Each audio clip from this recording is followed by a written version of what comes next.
Blog Talk Radio. Here we go.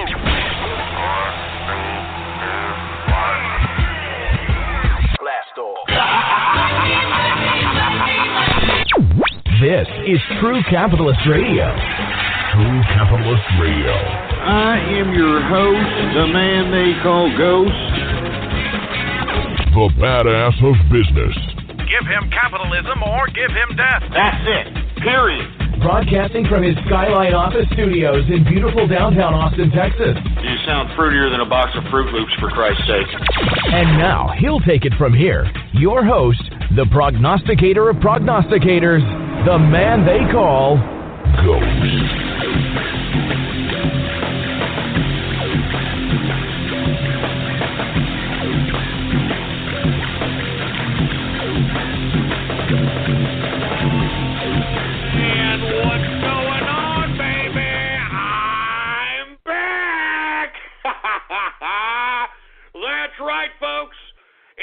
Your man, your boy, the man with the master plan, the capitalist amongst capitalists, the badass of business himself. It is Ghost. He is back, folks. And I want to thank you very much for tuning in with me. And before we get any further, folks, this is episode number 501.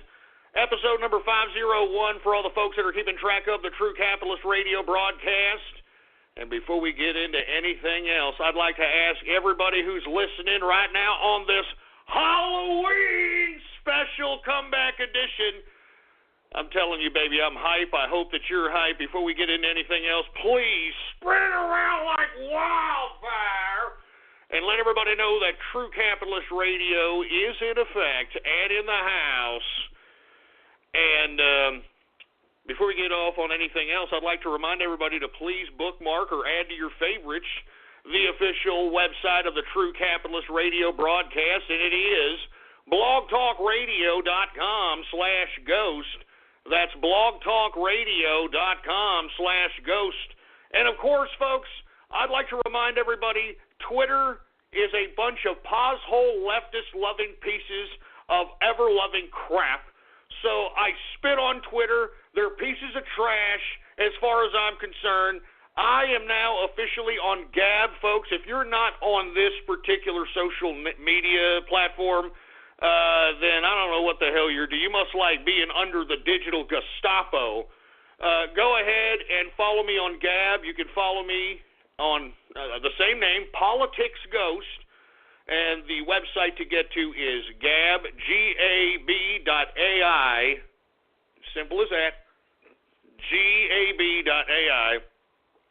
And you can follow me there on Politics Ghost, the name Politics Ghost. And I am verified on there, folks.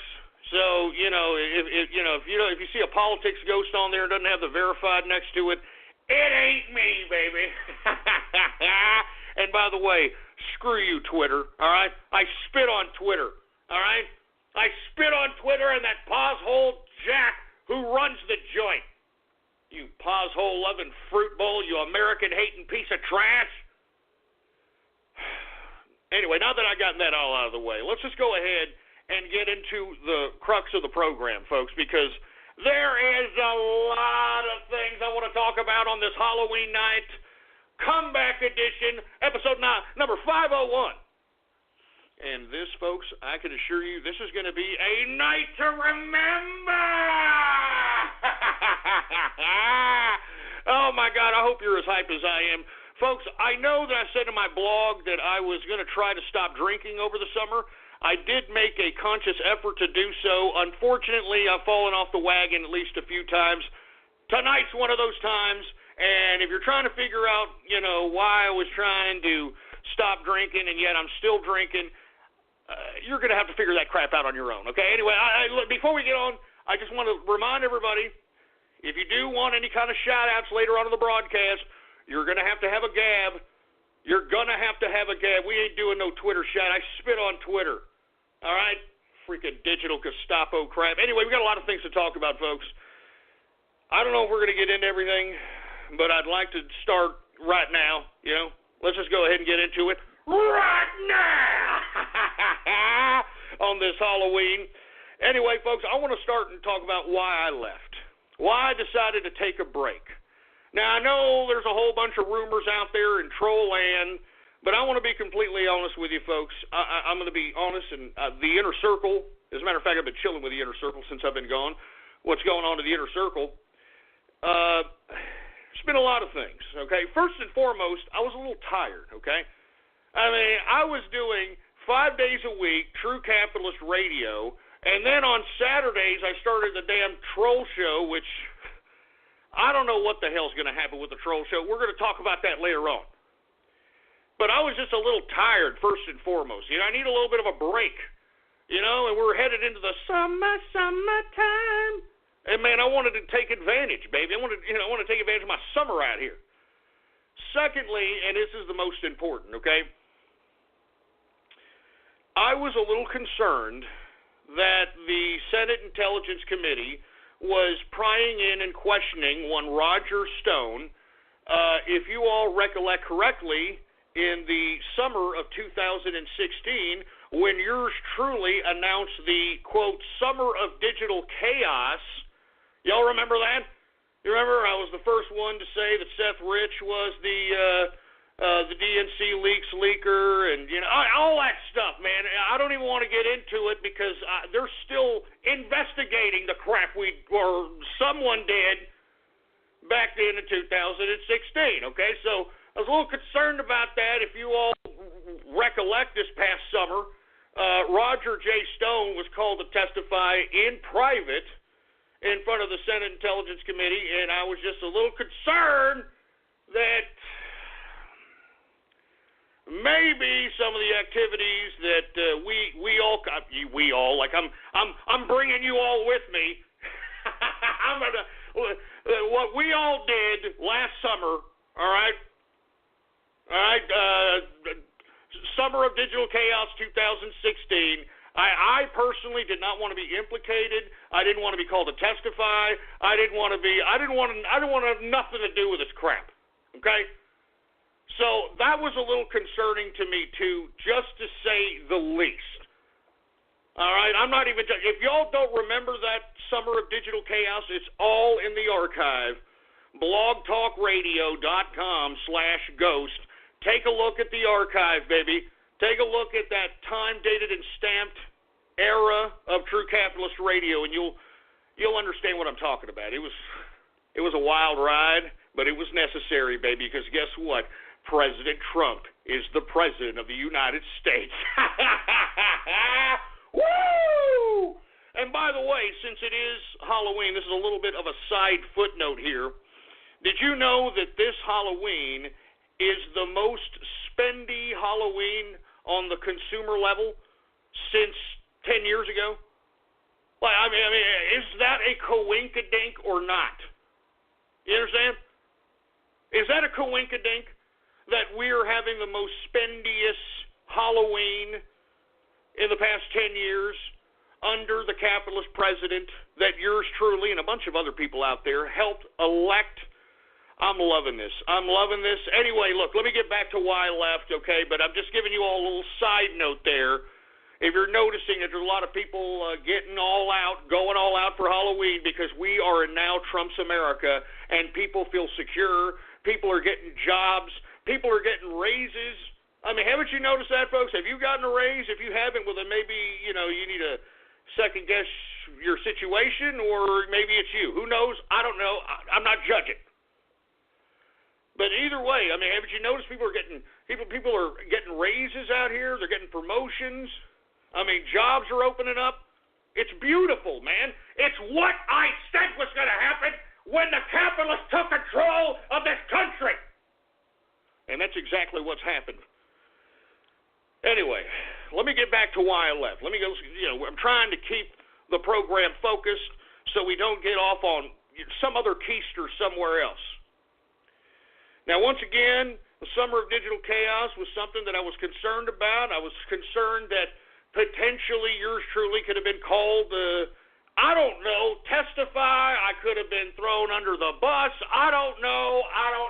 That's why I laid low for a little bit to see what the hell was going to happen. I mean, that was a wild ride, man. I will never forget 2016. Never. That was a beautiful time. If you were a listener during that particular time, you were listening, all right? You were listening to history. Now, let me continue going. The third reason why I left and laid low for a while, because Trump, throughout the summer, looked as if he was on the defensive side, and it looked for a little while that the deep state and the establishment political class and the media and Hollywood and everybody who was ganging up on Trump, it's like literally Trump against the world. He looked like he was on a defensive side. He looked like his back against the wall and his balls were in the dust. And I was a little concerned for the president.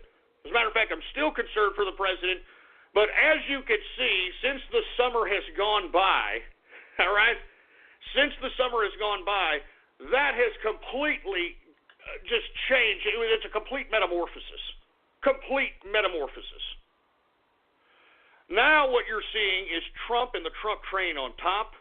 You're seeing all the old institutions that were sitting here waving their finger at America for electing the president that they wanted to elect.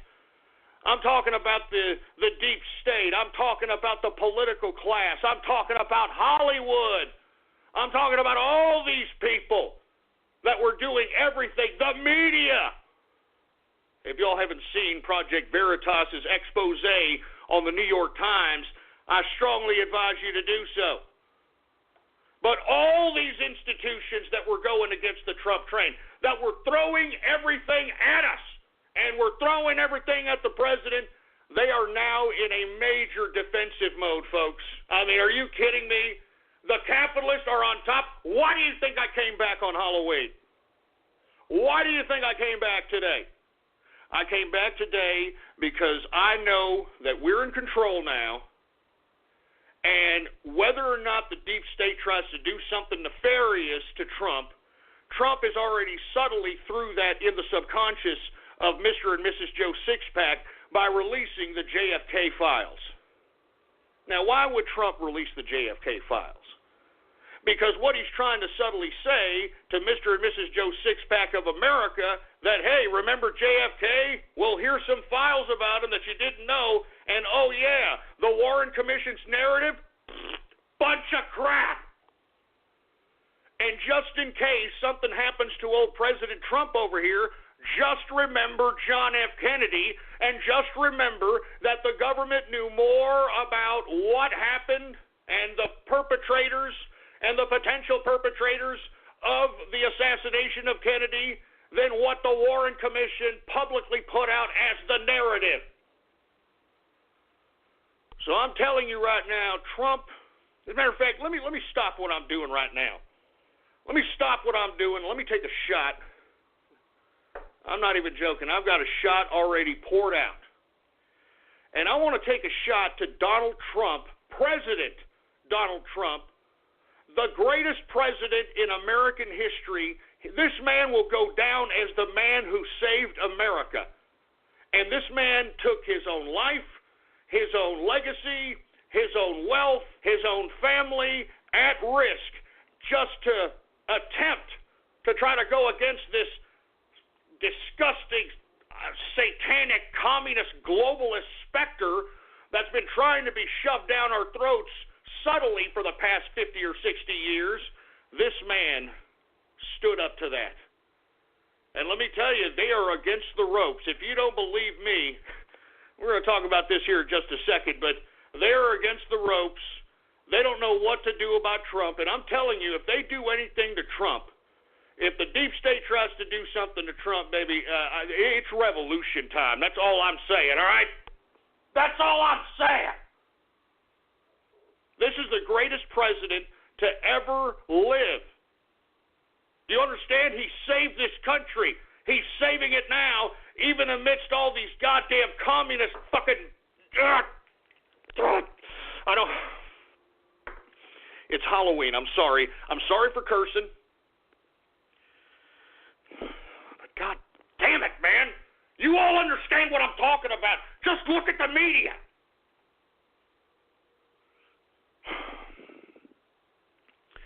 sorry. It gets to me, man. I mean, let me tell you something about Trump, okay? I'm sorry. I have to say this. This man inspires me to do more with my life. I'm not even joking around. I mean, what he's doing for this country and what he's doing for our future, he inspires me. He makes me feel like I'm not doing enough. I'm telling you, to President Donald Trump, I'm raising my glass to you, sir.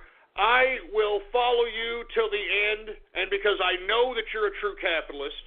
And moreover, folks, I do want to remind you, since I've been gone, haven't you noticed that everything, well, not everything, at least 75, 70% of what I've ever advocated on this broadcast, going back to true conservative radio days, going back to 2008, 70 to 75% of the things that I have advocated, this President Donald Trump, has passed into law. He has made it law, baby. So by God, I'm raising my glass to this man. Once again, the greatest president in my lifetime and in my personal opinion to ever effing live. Cheers to Donald Trump, baby.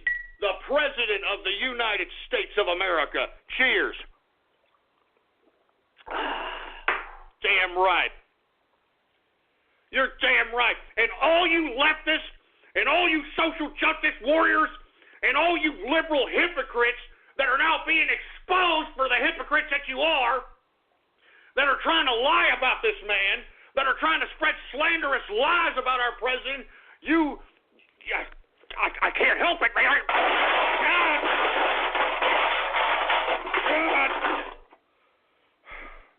I can't. Damn it. I can't help it, man. I can't freaking help it. I mean, you all, I'm talking to those that can see. Those of you that can see. That got the goddamn they live glasses. Those of you that can see, you know what I'm talking about. These goddamn liberals, these leftist lying sacks of crap. You all know what I'm talking about. If you can see, you know what I'm talking about, man. I'm talking about the leftist propaganda media who've been just spreading utter lies, man. I'm talking about these idiot, moronic Democrats and some of the other side in the Republican Party who have been just obstinate against trying to make America great again, who have been doing whatever they can to try to stop Trump from making America great again. If you all can see, you all know what I'm talking about. Give me the damn mic. Give me the mic. God damn it. Give me the damn mic. Look, man, I'm sorry. Look, I should be calming down. It's Halloween, man. I should be happy. I should be celebrating, for Christ's sake, but no, I'm not, man. I'm not, because I'm not going to forget, and no one should forget what these goddamn liberals and these pieces of garbage in the political class and these pieces of garbage in the goddamn media and the deep state. We can't forget it. It's got to be in the top of mind, and we can't forget it, man. God damn it, man. I'm sorry. I've already look at this. Look at this. I clean office here now. It's a bunch of full of crap. Freaking mess everywhere. Crap.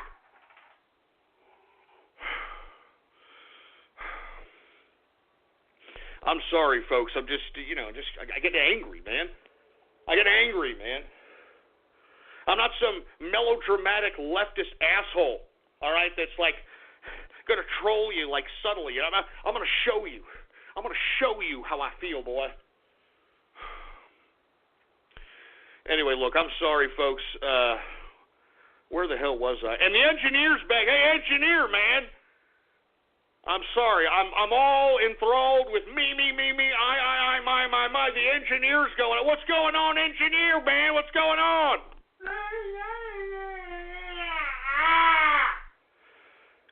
I'm telling you, man, I miss you, the engineer. I'm telling you, it's been a long time. I miss you, man. I love you too, man. Wow, what a Halloween night. I'm sorry, I'm getting hype. I'm getting all hyper, and, the energy and the passion, the fury. Halloween night, man. There must be something. There must be something in the air. Let me take a drink of this. Give me some beer, for Christ's sake. All right, let me calm down. Maybe the beer will make me calm down a little bit, all right?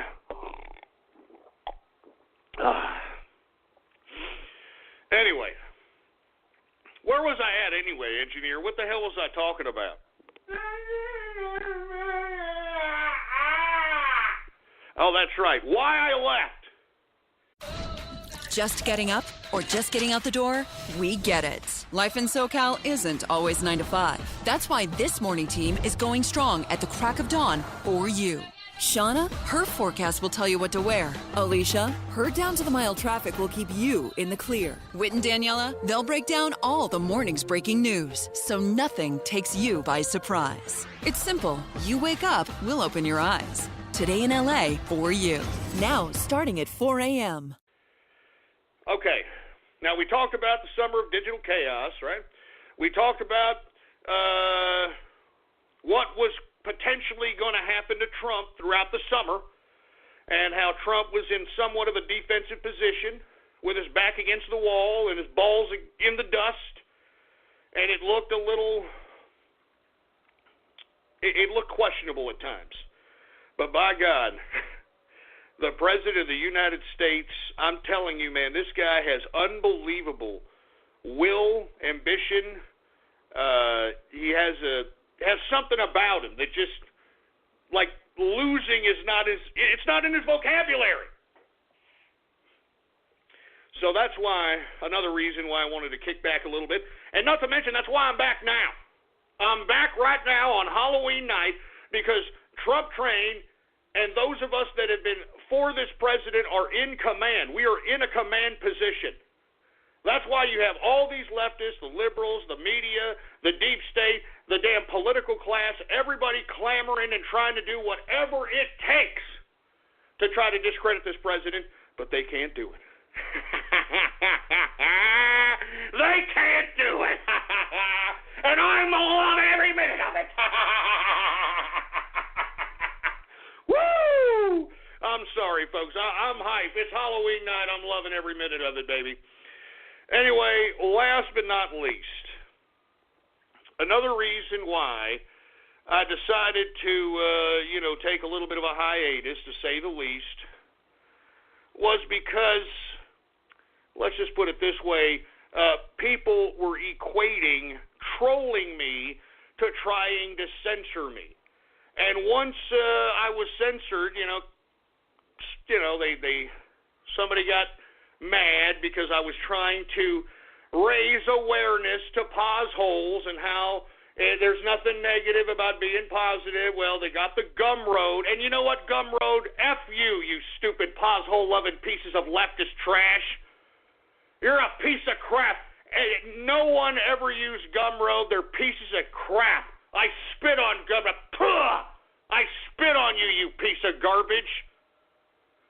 Anyway, once I was censored, folks, didn't y'all know that? They took down my little Gumroad, and you had a bunch of pause holes saying, we took down Joseph's Gumroad. We're trolling now. All of a sudden, a mass amount of censorship happened throughout the summer. You remember that?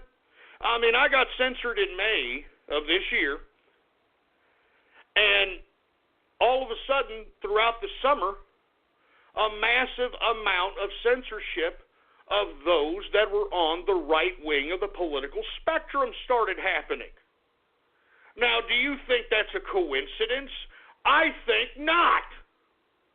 So, folks, that was another reason why I wanted to lay low to see the blowback of all the things that I have mentioned. Because, I mean, did you all notice this, that all of a sudden after I got censored, all of a sudden everybody started getting censored unless you were a pause hole lover? And speaking of pause holes, for all those that don't know what I'm talking about, I got kicked off Twitter because I invented and started using the word pause hole. And for you folks that don't know what the hell it means, but when I say pause hole, okay? Pause hole means that someone who is infected with HIV or AIDS. Simple as that.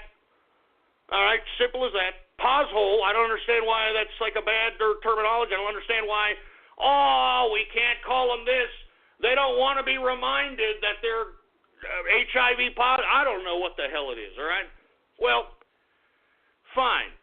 That's the way Twitter wants it. They want to be a bunch of pause hole loving pieces of garbage. That's fine. That's why I came to Gab, all right? Now, have you all heard what California has done since I've been gone and since I was kicked off Twitter for inventing the word pause hole? Did you hear what California has done?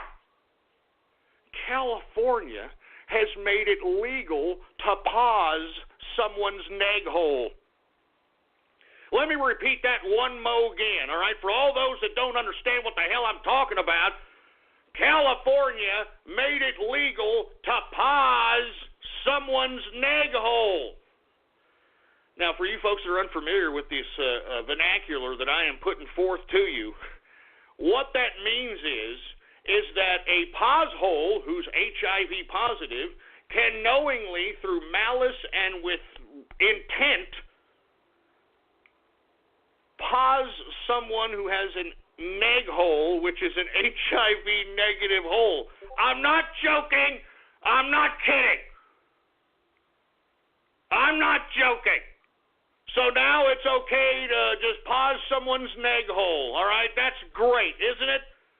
All right? Do you understand what's happened since I've been gone here? I mean, wake up! I mean, this is what I'm trying to explicitly describe to everybody who's listening here. I mean, since I was kicked off of Twitter for inventing the word pause hole, that's POZ-HOLE,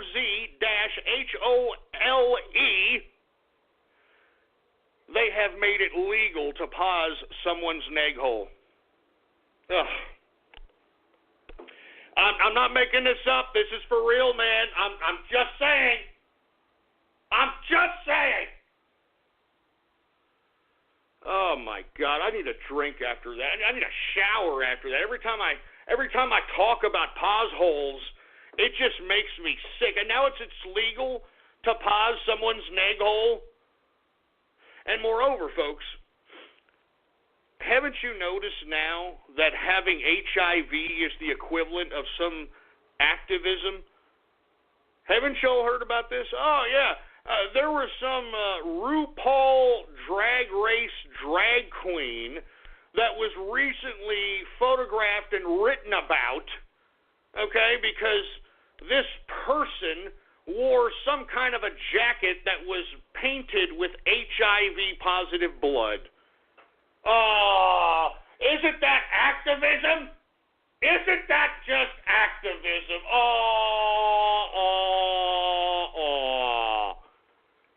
Jesus Christ. This is what I'm talking about, folks. This is what's happened since I've been gone. This is what's happened. I mean, I don't mean to be pouring all this on you on a Halloween night. As a matter of fact, let me take a drink here. I mean, I need a drink after all this garbage.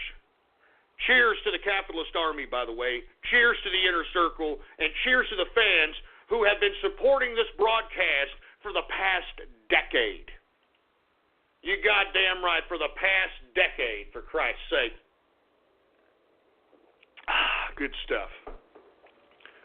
Wait a minute. Somebody on Gab just... No. Wait a minute. No, this is a troll. Hold on. I'm gonna repost this. Please tell me this is a troll. First ever HIV positive restaurant is open for business. Come on, man. That's 4chan trolling, and that's disgusting. Please tell me that's a 4chan freaking troll. I'm not joking around. Please tell me it's a 4chan troll. All right? Oh my God.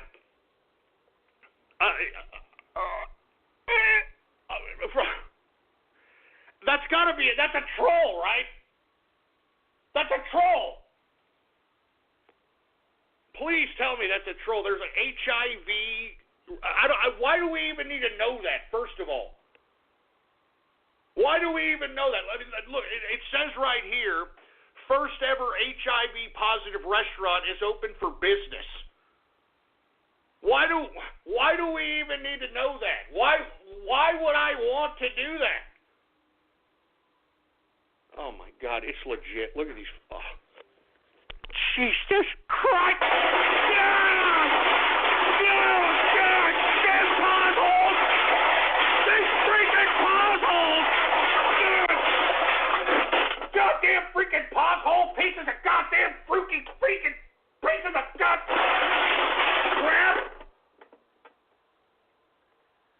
A freaking pothole restaurant?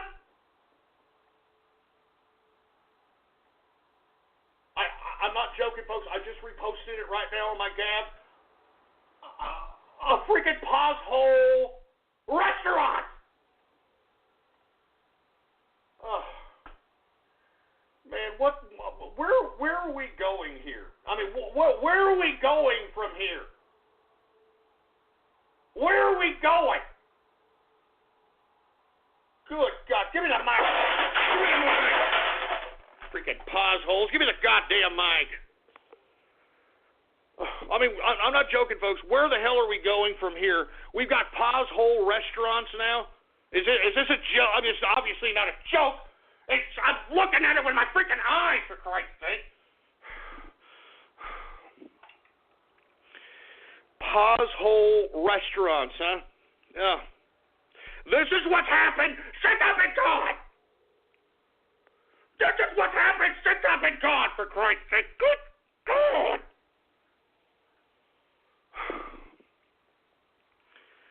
What the hell? This is supposed to be a Halloween show, man. I mean, I guess you're supposed to scare people on Halloween, huh? Huh? Is that the big joke? Huh? You're supposed to scare people. That freaking scares me, okay? A freaking pothole restaurant? That scares me. That doesn't scare you. Jeez, I cannot believe this, man. I cannot believe this crap. And look at this. Here come the trolls. Yeah, here come the trolls, man. I thought we were going to have a goddamn serious goddamn freaking show here. We got troll. Look at this. What is this? Pozzoli. Look, I just reposted it. Pozzoli. Look, I don't want to be trolled with pothole crap, all right? This is not funny. This is not something to be trolling about, man. I'm not even joking around. This is sick. This is sick. Pozzoli? Man, I need a freaking drink, man. God damn it.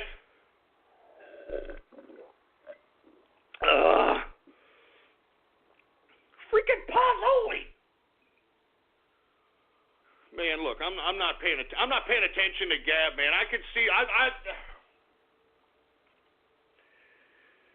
I can see where this is going. Shove it up your ass, all right? Stop gabbing me crap. Look at they're gabbing me pothole crap. Look at this. And because I happen to still live in San Hambonio for the time being, some asshole named Tricker Templeton. Yeah, Tricker Templeton. Yeah, real funny. Doctors looking into new clusters of HIV cases in San Antonio. Oh, no, don't tell me that. Don't tell me that. God, shit. Don't tell me that. You see, that's why I don't like going into public bathrooms, boy. I'm not just, give me the mic. Look, that's why I don't like going into public bathrooms. I mean, look at that. I just reposted that crap. Doctors looking into new clusters of HIV cases. I mean, just think about that for a second. This is why I don't go into public bathrooms. Aside from, the dick hole story, and if you don't know the dick hole story, I don't have time to say it. But, man, just let's just say that, you got to pinch a loaf. You know, you had the 7-layer cheese and guacamole dip, and you washed it down with a bottle of Jack Daniels, and you know you're at a Bloomingdale's or something, and you just gotta let one off. I mean, if you sit on a freaking, I'm afraid, I don't know if this is true or not, but this is how I feel. You sit on a pause hole toilet seat, you can have that pause hole germs on your ass. You know what I'm saying? You have that pause hole germs on your ass, and then, like, you know, some kind of infection goes on, or, you know, maybe, I don't know, maybe you got a cut on your ass or something, and before you know it, you go to get your next checkup, and you're HIV positive. I'm not even joking. And the doctor comes up to you, right? You're like, I'm sorry to tell you this, sir, but you're HIV positive. HIV positive? What are you talking about? I'm not a homosexual. Sure, you're not a homosexual. I mean, I'm just saying. Look, I'm sorry. I know I'm going off keister. People that obviously are pause holes that are listening, that are not a part of my following or are taking offense to this or something. Good God. Give me more beer. It's freaking Halloween. Give me some more beer for Christ's sake, man. I have to freaking open this crap. Son of a bitch. Getting some German beers. Ones that you have to have a goddamn bottle opener for, boy. None of that freaking twist-off crap. Anyway, folks, this is Halloween night, all right? This is the comeback show. Sorry we're going off keister here. You know, we went I was just talking about why, you know, and what's been happening since I've been gone and why I left, and, you know, Twitter kicking me off for life because I invented and used the word pause hole. You know what I mean? So, anyway, folks, let me get back to the agenda at hand here. I'm freaking making a freaking mess in this freaking office, man.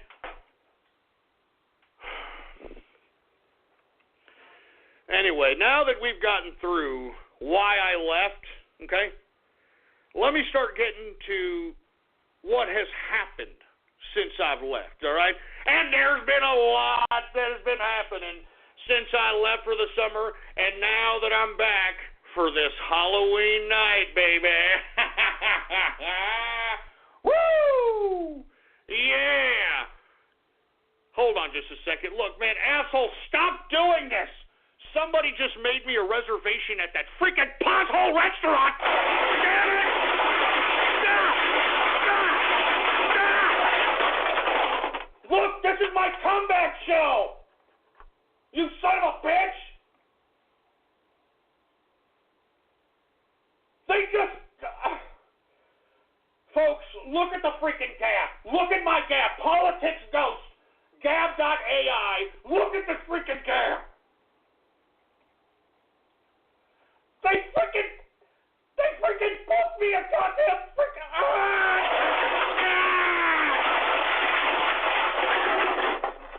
Cancel that reservation, you pothole son of a bitch! Cancel that reservation and cancel it now!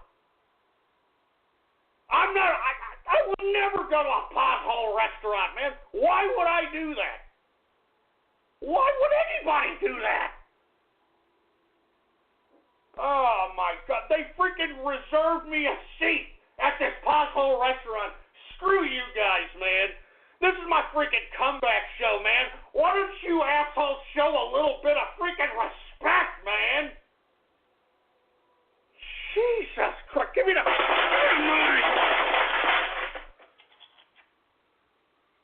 I mean, show a little bit of respect, man. This is my freaking comeback show, man.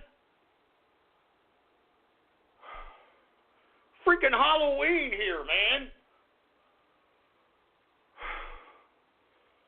I'm just, you know what, I'm going to take a drink of my beer, man. I'm just trying to get to some serious subject matters up in here. And, of course, folks, here come the trolls.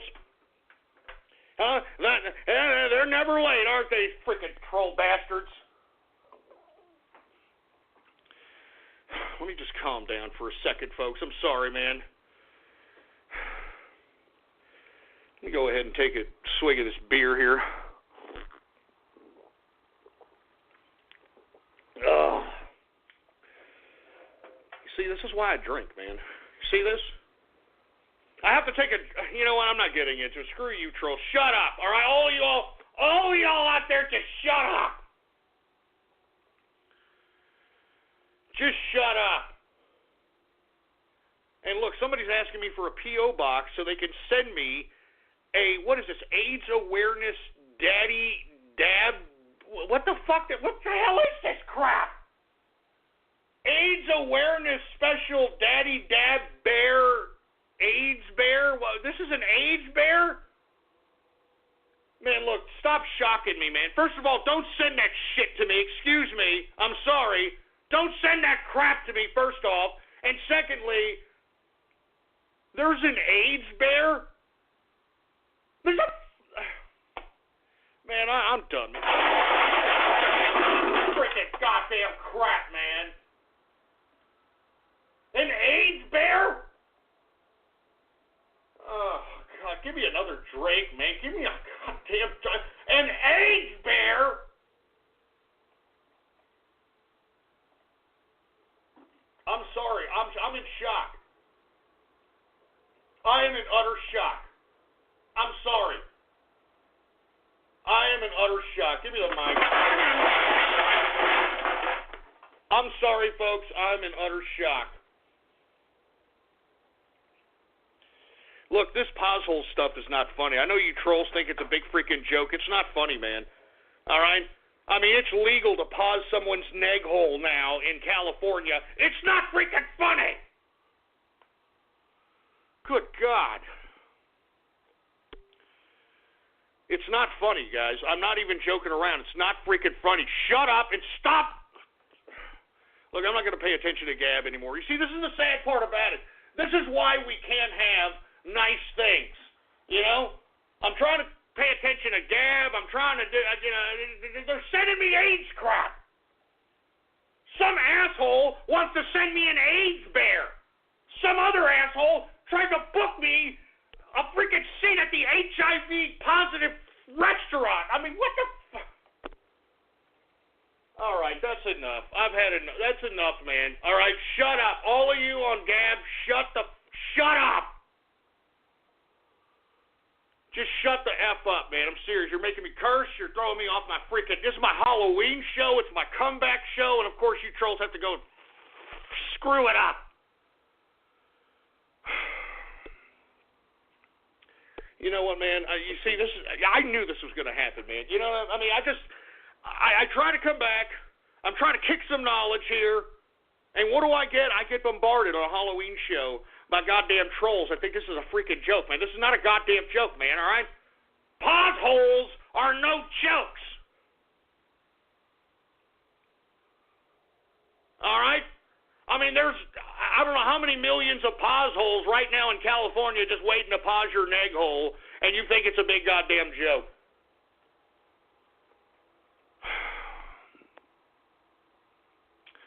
All right, let me calm down, man. I'm you know what, let me just calm down. Let me just... All right. You know what? What time is it, engineer?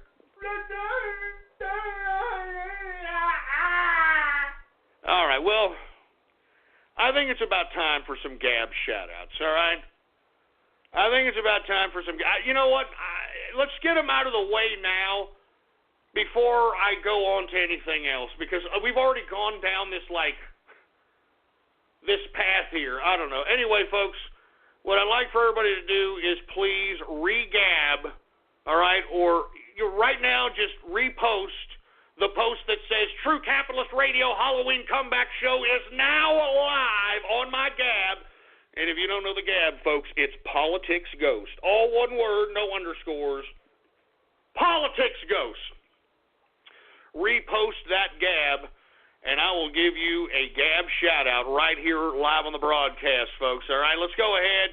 Do we got any Gab shout-outs, engineer? All right, well, let's go ahead and get to some Gab shout-outs on this Halloween comeback edition, A Night to Remember.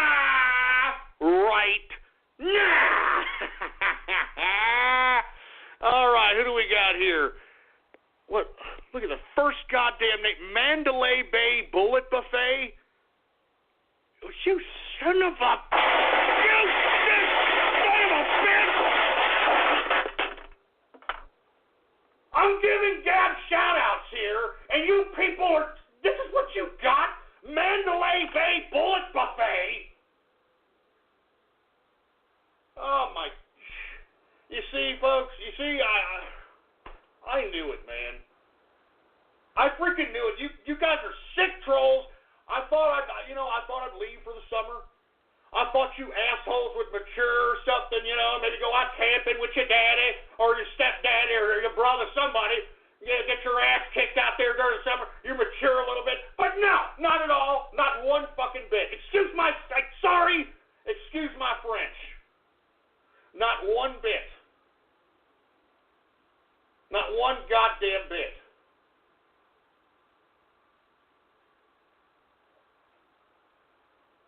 Jesus Christ.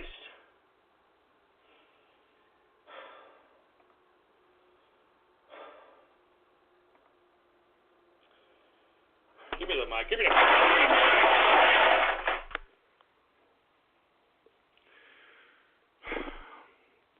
The first Gab shout-out, man. Look, if this is the way it's going to be, man, I'm not even going to joke. There's no Gab shout. There's going to be none of this crap, all right? None of this garbage. We got Earthquake in the house. What's going on? Who else do we have here? We've got Jenda Voorhees. We've got Vice in the house. We got Manafort First Ghost Net. Don't you? You know what? Don't you even kid around about that crap. That's not funny. Manafort First Ghost Next. Shove it up your ass, man. That's not even funny, man. I did what I did for the president, boy. And so did Manafort. So shut up. Son of a bitch. We've got Mrs. Ghost Neghole. Look, shut up. Don't. Shut up. This is my Halloween comeback, you assholes. Enough, man. I'm gonna cut this garbage short, man. I'm gonna cut this garbage short. I'm not even joking. Good God, man, you freaking sick bastards, man. Who the hell else do we have here, for heaven's sake? Who else we got here? We got Albania Grande. What the hell does that mean? Manda laid to rest. What the hell is that? Manda laid to... you shut up! Look, don't... God damn you guys, man! This is my comeback show!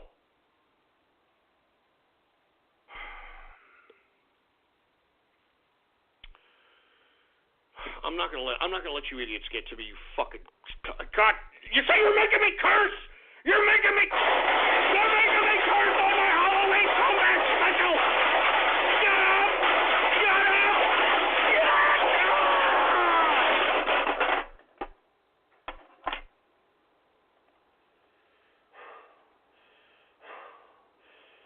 God damn it, this is my comeback show!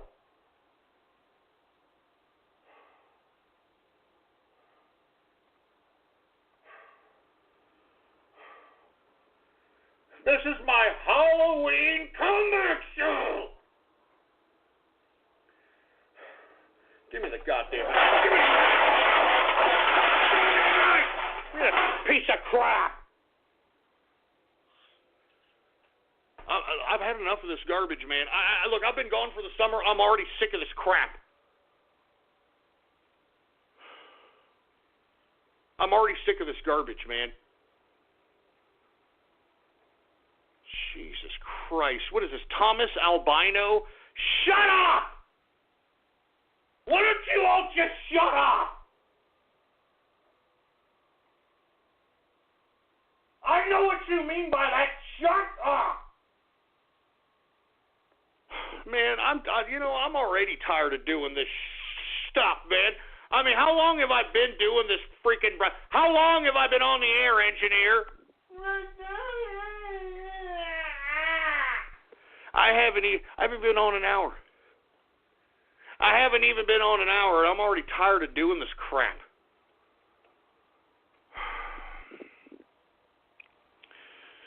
Anyway, folks, I mean, this is supposed to be my Halloween comeback, and unfortunately, it ain't happening. It ain't happening. Anyway, what's up to Sergeant Yoda? How you been, man? How's it going? Who else do we have here? Don't talk to me unless I have my Ko-Fi-Fi. Yeah, real funny. We got Ghost lobbied for Podesta. Shut up! I didn't lobby for Podesta. Y'all remember I called Podesta's house?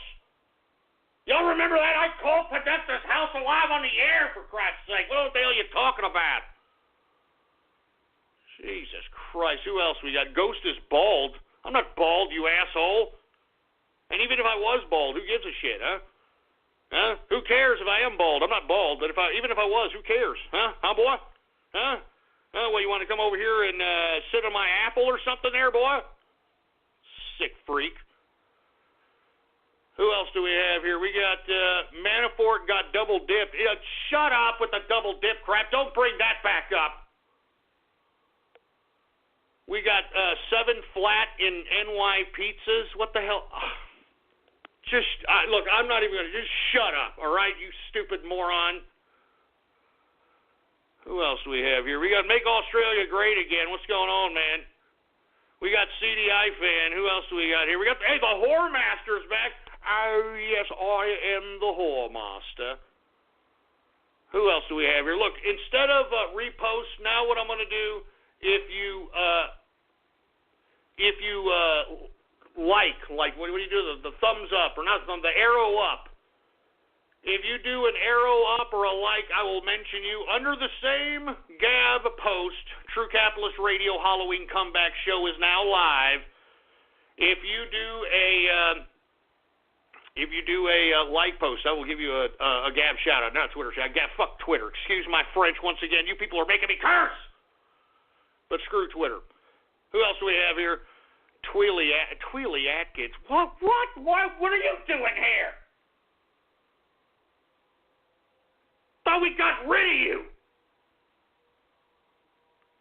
Stupid bitch horse. Who else do we have here? We got True Casper Radio. Yeah, real funny, you stupid moron. We got Salpa in the house. We got GC2. We've got Chris Hyde in the house. We got A La Snack Bar at Manhattan. That's not funny, man. Come on, that ain't funny. That ain't funny. Manhattan Bowling Alley. Look, is this all you idiots are going to do? I mean, seriously, is this all you morons are going to do? Jesus Christ, you morons, man. We got Sed Flanberg. We got Elvis Wong, Ed Venture. We got AG in the house. We got Sheckelstein Noseberg. We got Mr. Alligator in the place. What's going on? Who else do we got? We got Thomas Baldwin. Shut up, you stupid moron. Who else do we have here? We got, I'm not saying that disgusting name. Circus Train first, Trump Train next. Just shut up. We ain't going nowhere. The Trump Train ain't going nowhere, you leftist piece of crap.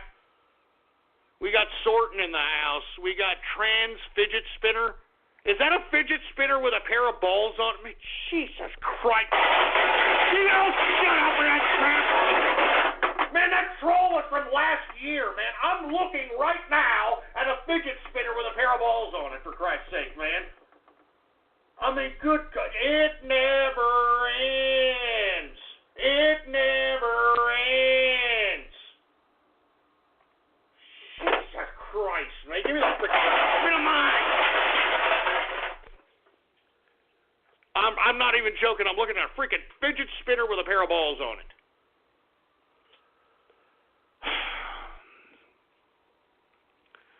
What the hell else do we have here, for heaven's sake? General Capitalist, Pause Hole, Glory Hole. Oh, jeez. Shut up. Just shut up. Here's a My Little Pony. Oh, my God. Let me tell you something about My Little Pony, okay? First of all, did you know that there's a freaking Brony movie out right now? My Little Pony movie. And did you know, on a side footnote, that they used the girl from Impanema in the goddamn Brony movie? Huh? No one even gave a crap about the girl from Ipanema until I started using it on this broadcast. So, I don't even want to know if I had anything to do with that, because if I did, I'm ashamed of it.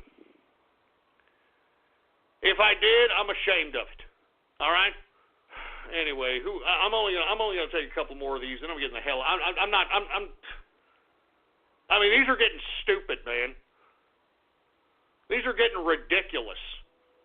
Is that the real Raiden Snake, or is that somebody trolling, for Christ's sake? Where's Raiden Snake been? Where the hell have you been? Where the hell have you at? Raiden Snake. Yeah, remember Raiden Snake? Everybody wanted to get rid of Raiden Snake. Why the hell everybody want to get rid of Raiden Snake for? I mean, he was a cool guy, you know what I mean? He was like, fucking goes, I don't know what the fuck he's talking, he fucking breaks it, he's fucking talking about. You know what I'm saying? He was a cool guy. I don't know why you guys were fucking hating on this guy. Excuse me, you see, you guys are making me curse again. You guys are making me curse again. Let me have some more beer. Look, I apologize, folks, for all the cursing that I'm doing on this Halloween comeback broadcast. I don't mean to. These trolls are getting out of control. Just take a look at my Gab, for Christ's sake. Gab.ai/politicsghost. Let me take a swig of this, man.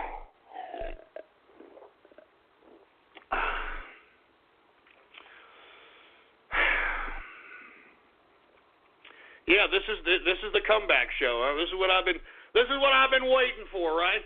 Huh? This is what I've been waiting for Christ's sake. Oh my God. Hey, look at this. Somebody actually made some fan art.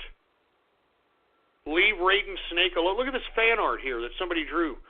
It's got Raiden Snake with some kind of a freaking, it looks like a coolie hat or something, and I don't even want to know. Jesus Christ.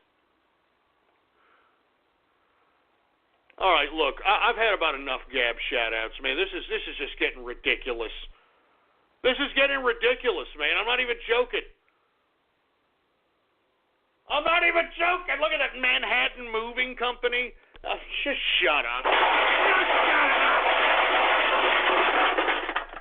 This is not the time to be doing that kind of crap, man.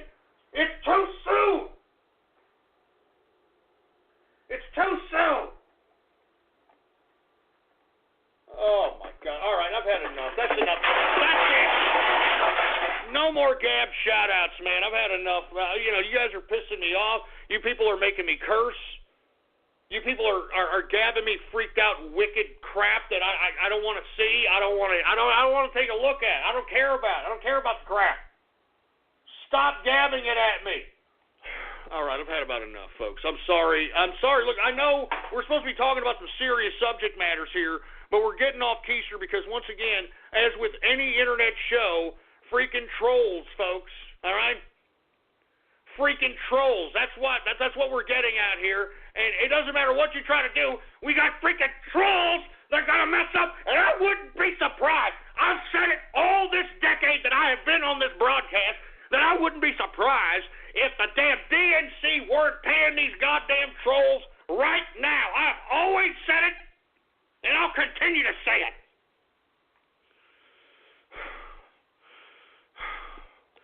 Anyway, let me calm down here, folks. All right, let me take some.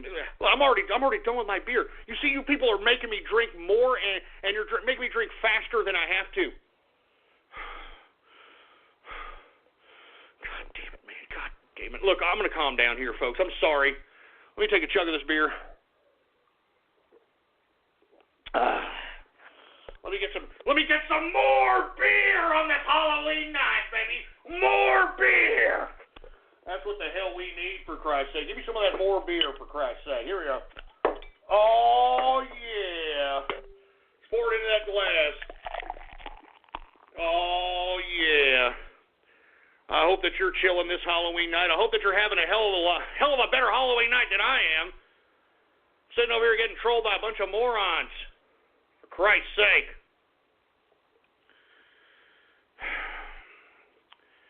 Anyway, let me calm down. Let me take a couple of deep breaths. I think I need them for at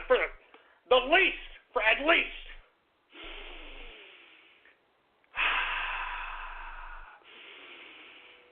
All right. Let me calm down. All right, I think I'm okay now. All right, I'm sorry. We're going to try not to get too off-keister, folks. I'm going to try to ignore the trolls, try to ignore these people. We're going to get on to some subject matters that are serious. Now, we went over the first hour why I left. We're going to go over what has happened since I've left, folks, okay? So let's go ahead and go over that right now. All right, first thing I want to talk about, folks, how about those cryptocurrency markets, huh? Oh, I remember all you troll bastards back in April and May, okay? Back in April and May, you morons, a lot of you trolls were like, Ghost, that's just a scam. You're not going to make any money. It's just a scam.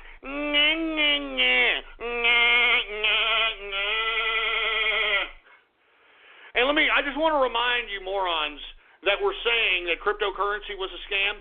Bitcoin at that time was at about a little over $1,000. Ethereum was at about 40 and change, okay, like maybe about 45, maybe about $43, okay? Litecoin was at about $10, $12. Dash was at about $60 or $70, okay?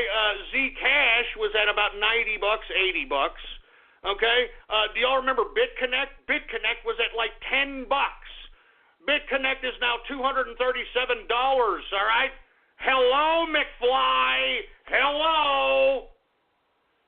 Folks, I tried to tell you guys to get into this cryptocurrency gig at the time when it was about to pop off. And believe me, once I started covering this, I told you guys that this was the right time to get into cryptocurrency. And that was around April and May of this year. And take a look at what cryptocurrency has done thus far. And I told you, folks, And as a matter of fact, the Inner Circle and I have made a considerable amount of cash trading, making crypto business deals, doing our Thea thing, because that's what the Inner Circle does, baby. We're trying to make money. I know we kicked a lot of unfortunate people out that were, tards and, cared more about trolling and waxing their carrots and, whatever else they did. Us Inner Circle, we're out here, we're making deals, baby. You understand? I mean, we're the crypto conglomerate that's making plays on a massive scale. Because you see, you don't understand. The Inner Circle are all crypto traders. We all have cryptocurrency as a part of our portfolio. And when you have that many people that have cryptocurrency as a part of their portfolio, and if you act in unison, you tend to become a big-time player within the cryptocurrency time. You understand? The cryptocurrency arena, I should say. Now, the reason I bring this up is because of this. I'm going to be very candid with you guys. The Inner Circle and myself, we've made some serious moves in the cryptocurrency markets just as a small entity that we've been. We've made a move on several coins that has made us a considerable amount of income. Now, the first one I'm going to talk about here tonight is one that we have a personal vested interest in, and I'm talking about the Inner Circle. I'm talking about myself. I'm talking about a coin by the name of 42 Coin. Now, for you folks that are unaware of this coin, this is a coin that is unminable, and there are only 42 coins in existence. So what that means is that there are two different types of plays to be made on this particular coin. All right, the first play is a long-term hedge against the volatility that we see in the cryptocurrency markets on a consistent basis. For instance, if you're a trader who's a pattern trader or a swing trader in cryptocurrency, whatever liquidity that you actually get in trading cryptocurrency when the bull market happens, and if you want to stash that profit away, 42 coin is the perfect coin to do so, and that's what the Inner Circle has been doing all summer. And believe it or not, the Inner Circle has been trying to buy up the majority of 42 coin. Now, and the reason I disclose that is because I want to let everybody know that's what we're doing. We are acquiring 42 coin so that we can own the majority of the coin. And because I believe, we're up to about 7 or 8 coins of the 42. The Inner Circle has 8 of the 42 coins in the Inner Circle possession. We have now been named the official spokespeople of the 42 coin cryptocurrency itself. I'm not joking, folks. The man who created 42 coin, Hendo, he has named us, the Inner Circle, as the official spokespeople of the 42 coin cryptocurrency. Now, the reason that I'm bringing this up is because 42 coin is about to take off, and the reason it's about to take off is because we're trying to accumulate it in an incremental amount as possible. Now, with that being said, I am trying to encourage others to entertain 42 coin for 2 different types of plays. Actually, 3. One is obviously just a stash for future profits, like a savings account for crypto. The second is to hedge against any kind of fluctuations in the market. Haven't you noticed that in cryptocurrency, folks, whenever it goes down hard? I'm talking 20, 30% drops, sometimes 40% drops within a span of like 2 or 3 days. This is the kind of coin, 42 coin, that is going to prevent those types of losses.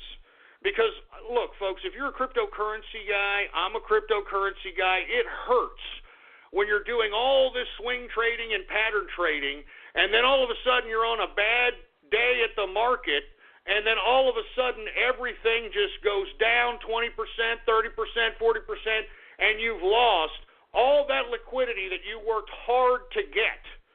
Well, 42 coin, folks, if you take a look at the actual coin itself, it is a pretty stable coin in that regard, okay?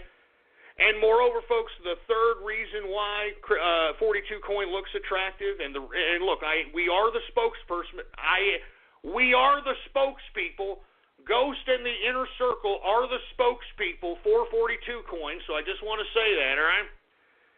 42 coin is also a good day trading play, and I encourage people to day trade this because the swings on this particular coin can go and swing anywhere from 2 to 3 to 4,000 on a swing, and that's just on one coin.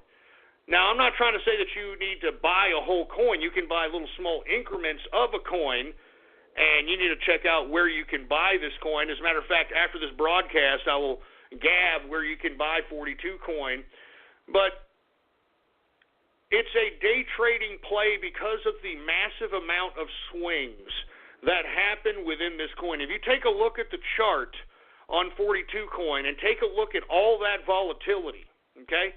I mean, those are massive swings right there, $2,000 to $3,000 of massive swings. And believe me, the reason I'm saying this is because the Inner Circle and I have been doing it. We've been doing it. So anyway, the only reason I'm bringing this up, folks, is because, since I've been gone, the Inner Circle, myself, we haven't been just sitting around jerking ourselves. We've been actually becoming some major crypto players. I'm going to be honest with you. Everyone in the at least American crypto scene, American-Canadian crypto scene knows who the hell Ghost and his Inner Circle are. We're major players. It's not even a joke. I mean, that's why Hendo is doing, the guy who created 42 coin, he's like, hey, look, you're my spokespeople. We're helping him to get into more exchanges, so on and so forth. Now, with that being said, I do not want people to start acquiring 42 coin to hold it. I am not encouraging that because that's what we're trying to do in the Inner Circle. And we don't want people to, do what we're trying to do. All I'm trying to say is that it's a good hedge. It's a good long-term play, but don't hoard it. I think that people should day trade it. All right. So don't hoard it. Don't mess up the inner circle and what we're trying to do. All right, you bastards. I'm just trying to say, entertain 42 coin. All right, it has good swings on the day trade, the pattern and swing trading in. It's a good hedge against these massive contractions that we see in the market all the time. So don't mess up what we're trying to do in the inner circle. With that being said, I just wanted to say that because I know a lot of people were talking about, Ghost is inner circle. It's just an echo chamber. It's just a bunch of guys kissing Ghost's ass and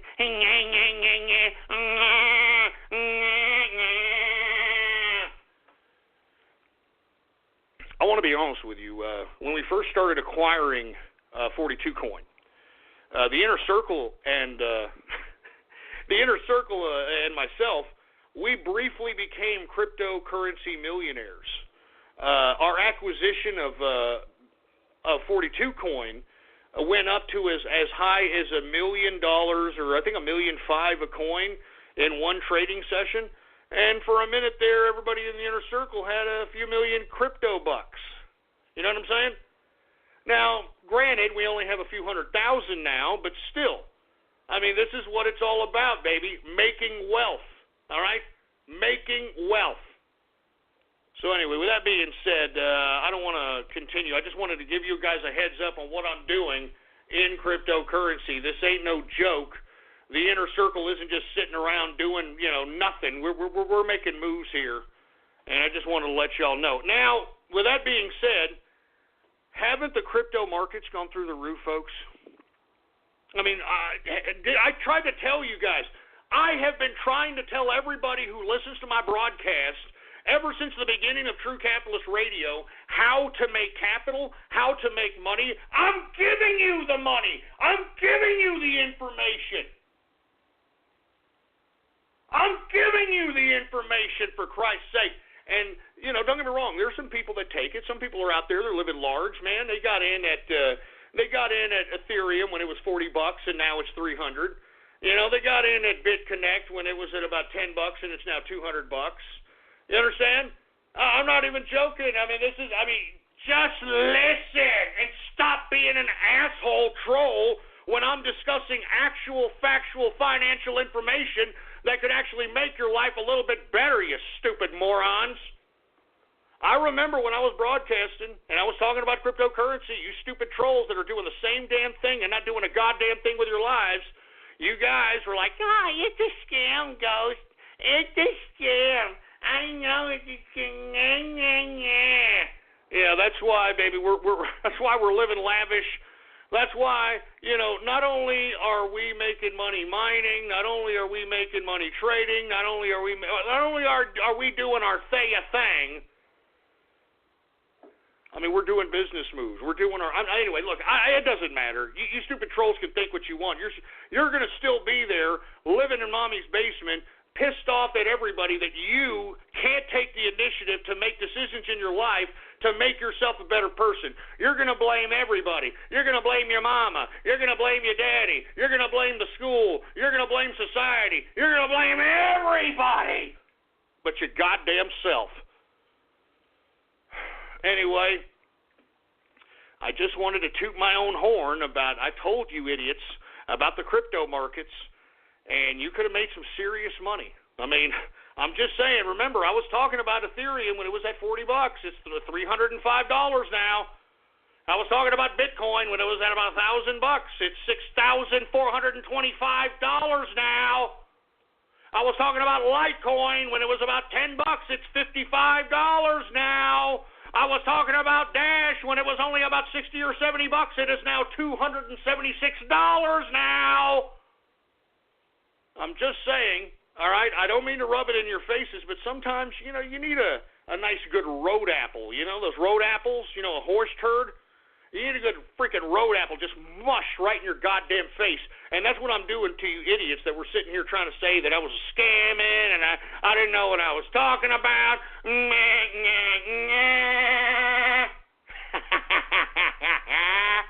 Anyway, folks, last but not least, I also want to give another coin that the Inner Circle has a tremendous amount of interest in, which is also my advice to people for a buy right now. I would advise people right now, if you want to look into something that's on the low, that's about to take off, I would look under a cryptocurrency by the name of Quantum. That is QTUM, Quantum. And the reason I'm advising people to take a look at this particular cryptocurrency is, unlike other cryptocurrencies, which are talking a big game, talking about smart contracts, talking about integrating technologies and blockchain talking, Quantum is actually doing. And moreover, if you do your own research, you'll realize that the Quantum team seems to me, in my personal opinion, have the inside track with the Chinese government and businesses. This is an Asian cryptocurrency coin, folks. It's really big right now in South Korea. I personally believe that once China comes back to the cryptocurrency markets, which it's going to, lest we forget that the biggest Bitcoin miner in cryptocurrency today is the Chinese government. And you can pretty much YouTube search that and take a look at the damn big freaking server farms that are the size of football fields, warehouses full. Now, the reason I'm advising this particular coin, folks, because I personally believe that this coin is the Bitcoin of Asia. All right? It is the Bitcoin of Asia, in my personal opinion. Okay? And in my personal view, I think that if you want to go into a long-term investment and hold it somewhere, and then within about maybe 6 months, maybe a year, you start seeing something that you invested in about 10 and change, a coin go up to potentially $50 to $100 a coin. And the reason I'm suggesting this, folks, is because you need to look at the technology that the Quantum people are building. These people are actually building technology. They've already released a Google Play wallet for Quantum, so you can start exchanging Quantum, on a Google Play wallet. They also have their own Ignition wallet, which has an integrated smart contract system integrated in the wallet. So anyone who understands the command lines or any of the coding necessary to be able to input into the integrated smart contract in the Ignition wallet can actually make a smart contract. You know, you hear a lot about smart contract this, smart contract there. I've never seen anybody actually implement one. So in my personal opinion, folks, if you want to get to the Bitcoin of Asia, and not to mention the transfers are faster than any coin combined. And why are they faster? Well, because Quantum just made a swap from its Ethereum-based token to its own token blockchain. That means that it has created a token that the blockchain, it makes it faster, it makes it easier, it makes it more efficient. This is my suggestion to you guys right now on this Halloween night, comeback show. If you definitely want something that's going to pop here in the next 6 months, take a look at Quantum, all right? QTUM Quantum, baby. Take a look at it, and I think it's going places. I think it's going major places, to say the least. QTUM Quantum. Anyway, with that being said, let me move on to other subject matters because, there's a lot of things to talk about here, all right? Let me talk a little bit about the stock market just for a brief second, then we're going to move on. I know that I have said that there was going to be a contraction in the stock market. That never happened, and it's unfortunate that it never happened because when the contraction happens really this time, it's going to chop off major amounts of wealth. Now, let me explain what happened here. We had a bubble that is still going to this day. But the problem is that this bubble during Obama's tenure had nothing backing it up. It was just a bunch of hedge fund managers, mutual fund managers, etc., pooling their money together and propping up this market. And I started thinking that they were going to kind of start pulling the wool on everyone's eyes over here and start selling. But the reason they haven't sold, folks, is because Donald Trump and his economic policies have done nothing but give more and more good news. Lowest unemployment in 10 years. I mean, we have seen in the fourth quarter a steady rate of 3% GDP in the first year of this man's presidency. For a 3% GDP, and that is even the third quarter, that even includes the hurricanes that could have potentially hurt the GDP growth of America. I mean, that's major. You know how much we were growing under Obama? Like in a point percentile range, if that. And now we're seeing a steady quarterly growth of 3% in the GDP, which is unbelievable. I know a lot of you people don't know what I'm talking about, but it's good news for you guys that understand economics. You know what I'm talking about. Not to mention, 1.25 million people have been moved off food stamps and back into a job. I mean, we're making America great again. So when you have an over-speculated market that has not popped, that has not contracted, read this news, this good news of financial productivity and success happening on a consistent quarterly basis, then you're going to continue to add more money to the stock market, which is what you're seeing. I mean, 24,000 Dow Jones Industrial? Are you serious? 24,000 Dow Jones Industrial.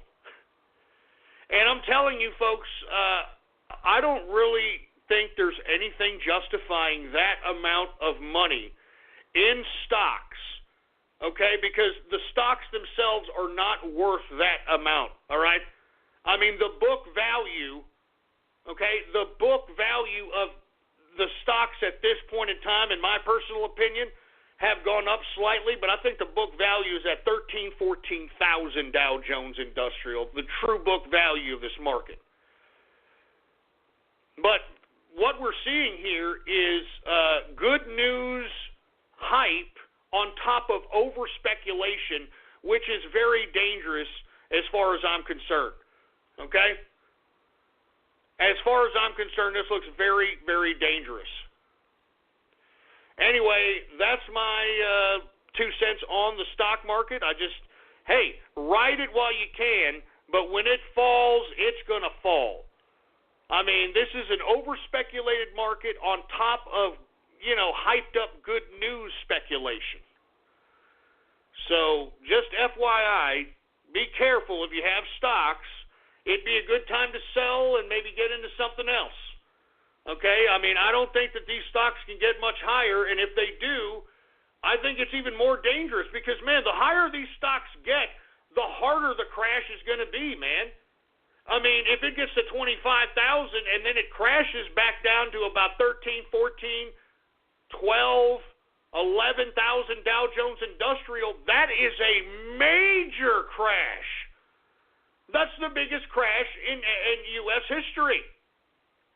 So that's why I'm saying I think people need to keep a heads up on this and not buy into the hype. I'm just saying, all right? Anyway, folks, let me continue going because I wanted to brag about how the cryptocurrency has gone through the roof, since I have been advising people to entertain this as an investment since April and May of this year. And if you didn't, well, you're pretty much a moron. I hate to say it. Hey, you need to be told.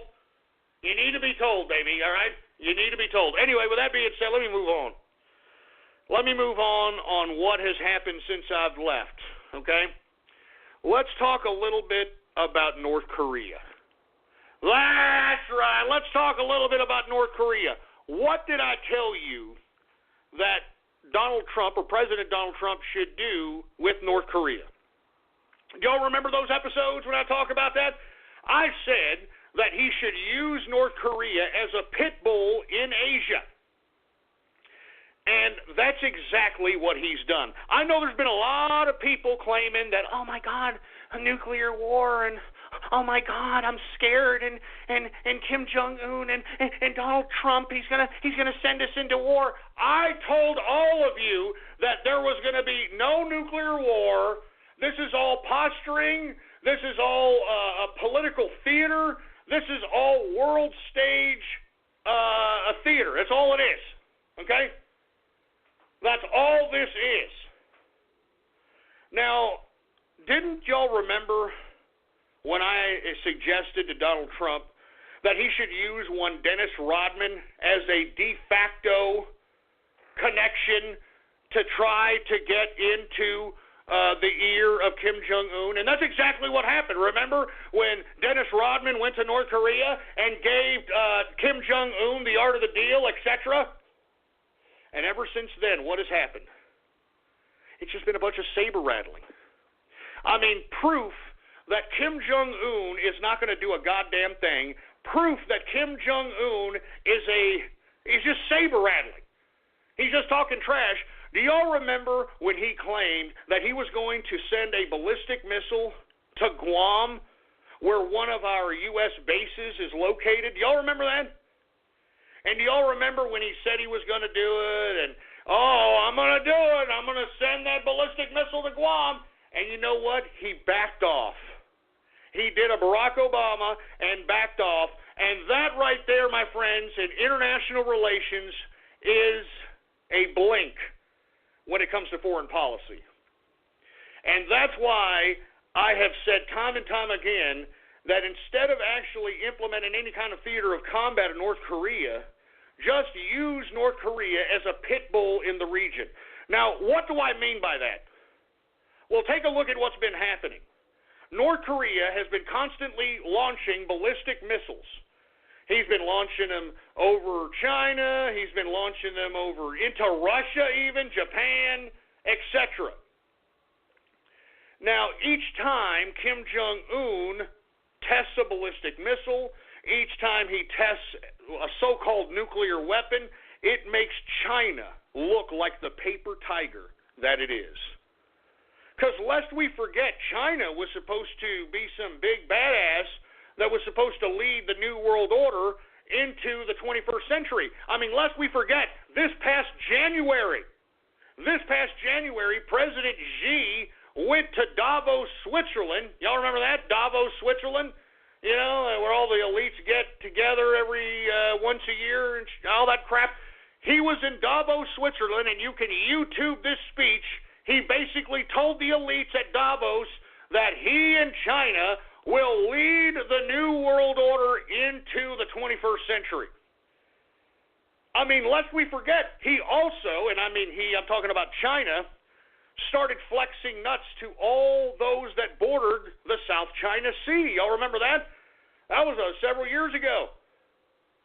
So right now, China, while it was flexing nuts and saber-rattling for the past 5 years, finds itself in a very precarious situation now that you've got North Korea launching ballistic missiles, claiming to be a nuclear power. You've also got another bordering country of China, Pakistan, who's also a nuclear power, which, folks, in times of crisis, historically, Pakistan and China would come together in times of crisis. I mean, they're historical allies. Well, folks, that all changed during the BRICS summit. All right, and for y'all folks that missed the BRICS summit, it happened a few months ago.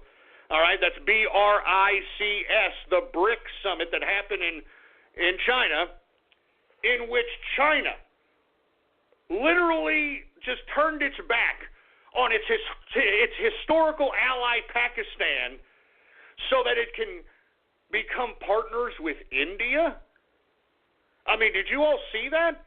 I mean, and did you all, before the BRICS summit, and this is for all you guys that are, aware of international relations and foreign policy, before the BRICS summit, lest we forget that China and India were on the brink of war over the region of Bhutan. Do y'all remember that? I mean, I'm not joking. I mean, they were on a war front over the region of Bhutan, India and China, and it wasn't until they got together in the BRICS summit where they made nice and they said everything's going to be okay, and they announced, I'm talking about China, they announced that Pakistan, their historical ally in times of crisis, is a terrorist harboring state, and basically sided with India, which shows, folks, for all you students of international relations and foreign policy, shows that China is capitulating and bowing down to India because it's scared. Why would it bow down to India over this region of Bhutan if China's some big badass superpower? Because India is a nuclear power as well, and India has more people. Even though it has a smaller geopolitical area, India has more people than China. So it's a formidable adversary. So if you take a look at China right now, it's being bordered around nuclear powers. It's in a very precarious situation. And that's why I was advising Donald Trump to utilize Kim Jong-un, North Korea, as a pit bull in the region. Because as I stated, each time Kim Jong-un launches a missile or launches what he thinks is a nuclear weapon or nuclear test, whatever, it makes China look like a paper tiger. China's already bowed down to India over the Bhutan situation at the BRICS summit. Now China isn't doing a goddamn thing to North Korea. Why? Because it's a paper tiger. It's a paper tiger. So, once again, I'd like to thank President Trump for listening to my advice as it pertains to North Korea, because this is exactly how you play international relations. This is exactly how you play foreign policy. You utilize people's adversaries against someone that's your adversary. And that's exactly what's happening. And unless we forget, the president is going to visit China here soon. And I'd love to be a fly on the wall to hear what the hell's being said between Trump and Xi, because what Trump is going to do, he's going to say, look, Xi, you either make me look good and go and shut this stupid idiot Kim up, and you stop flexing nuts to me. As a matter of fact, before I even get to that, do y'all remember, I'll get to that in a minute. Let me not get ahead of myself. I hope he tells Xi, I hope President Trump tells Xi that, look, you either do something for me that makes me look good to my people, shutting up this idiot Kim, doing something, or we're going to have to renegotiate this trade deal, boy. And let me tell you, we are over $550 billion on an annual basis in deficit with trade with China. That means $550 billion of American money goes to China each year, no questions asked. That is one of the most imbalanced trade deals in the world. So, with that being said, that's why Trump is going into China with a lot of leverage. China, as much as it wants to claim it's such a big badass country, it's surrounded by nuclear powers. Surrounded. So anyway, with that being said, I want to say cheers and thank you very much, President Donald Trump, for, entertaining yours truly's advice as it pertains to North Korea. Because as you can see, folks, there was no goddamn war. Nothing was going to happen. I said this was the way to play North Korea. And he's doing it, and he's doing a good job. Thank you very much, Mr. President. And, oh, yeah, by the way, the prognosticator strikes again. I just wanted to say that. Sorry. It's Halloween. It's my comeback show. Anyway, I also want to talk about something else. I want to talk about Russia. Oh, y'all remember when I had a whole show about this, as a matter of fact, okay? I had a whole show about Russia and Obama, Putin and Obama actually being in collusion with each other, playing a ruse as it pertains to the conflict that was supposedly happening prior to the election. Y'all remember that? Y'all remember prior to the election? There was some saber rattling, and we're on the brink of war with Russia, and oh my God, we're on the brink of nuclear war, and all this crap. Y'all remember that crap? And what did yours truly say? I said, don't believe this garbage. I said, don't believe this garbage. I said, Obama and Putin are in this together. They're the ones colluding. As a matter of fact, if you want my opinion, had Hillary Clinton won the election, we would have went into some kind of fictitious global conflict with Russia, which we all know now that these people are all friends now, and which I had always told you morons, even though you thought I was an idiot and I was lying, but they would have had this fictitious conflict with Putin and Hillary Clinton, and they would have been able to manage, because that's what these centralized communists love to do. They like to manage wars, manage people, and they were going to utilize this global conflict to centralize the institutions of the globe. I mean, that's all this crap is about. Do you get it now? This is about communism. This is about globalized, institutionalized communism. Now, when I had told you people that Obama and Clinton and the Democrats had more connections with Putin than Donald Trump could ever have, you people thought I was a moron, you thought I was lying, you thought I was an idiot. Moreover, I also said that Russia was psyoping the right, and that Russia was the one that was initiating things like the Pepe meme to discredit Donald Trump. I mean, the Pepe memes, the deplorables, all this BS, man. I mean, it came from Russian propaganda. And if you don't believe me, it's all coming out now. All right? I told you that I had personal connections with people that are inside the FSB that were communicating this to me and telling me this. They told me about the inside workings of the spy network of Russia, or quote-unquote Putin's personal spy network, Runa Capital. And Runa Capital, of course, is connected with Kaspersky or Kapansky or Ruski Security. Remember that guy? Those guys? Kaspersky Security.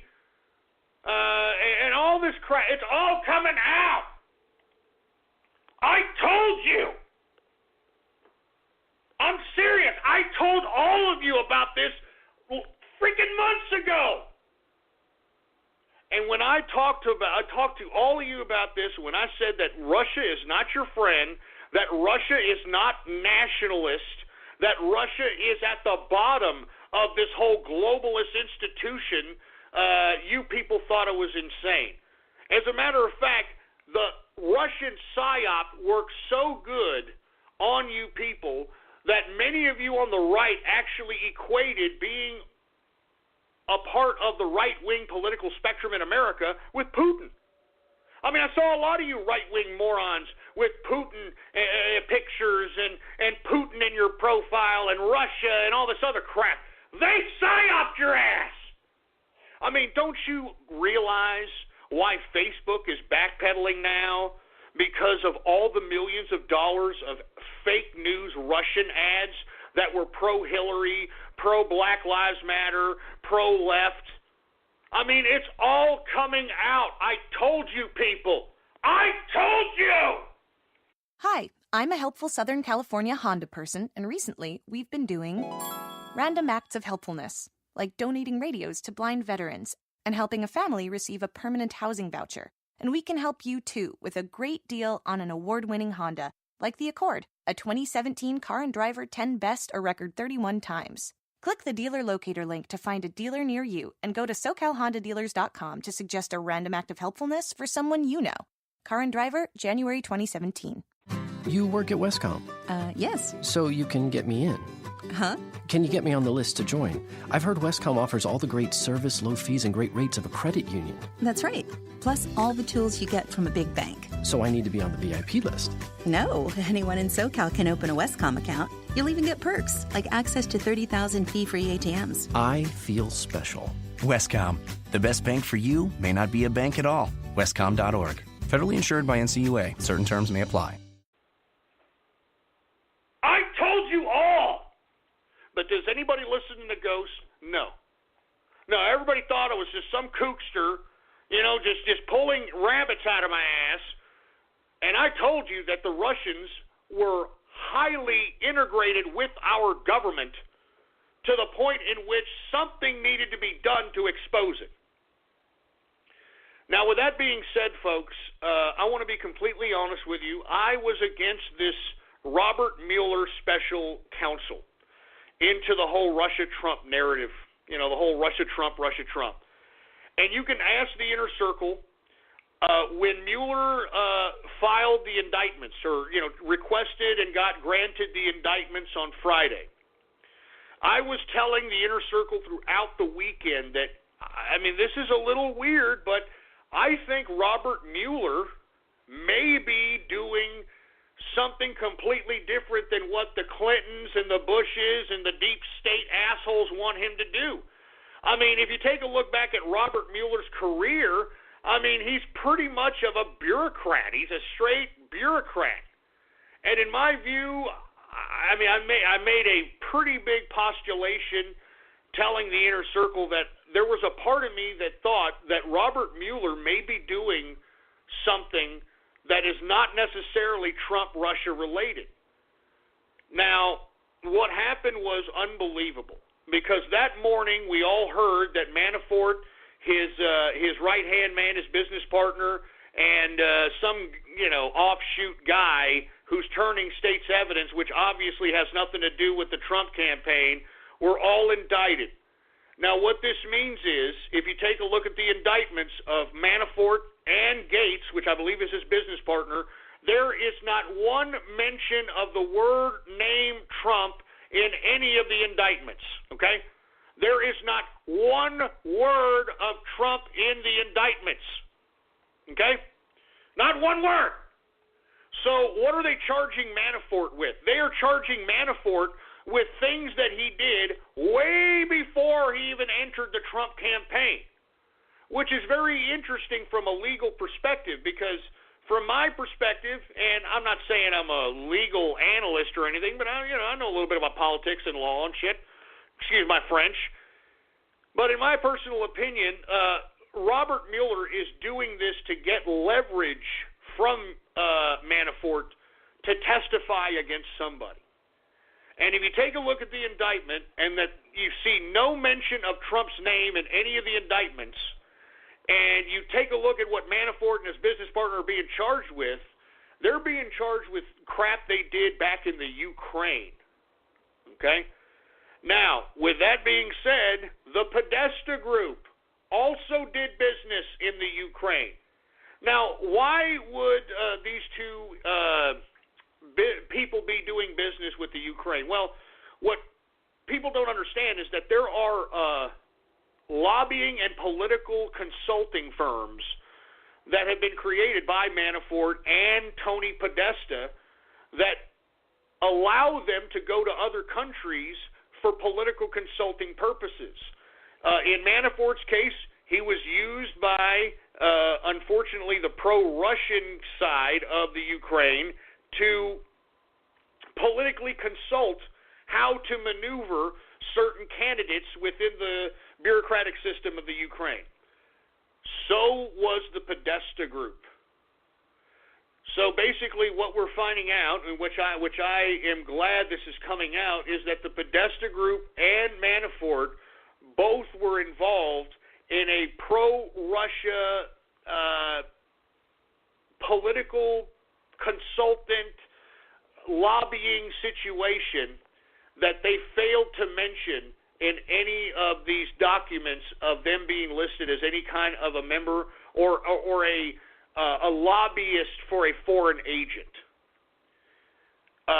So with that being said, it makes no coincidence. It's not a coincidence that Tony Podesta, on the same day that we see Paul Manafort and his partner being indicted, Tony Podesta steps down from his lobbying and political consulting firm.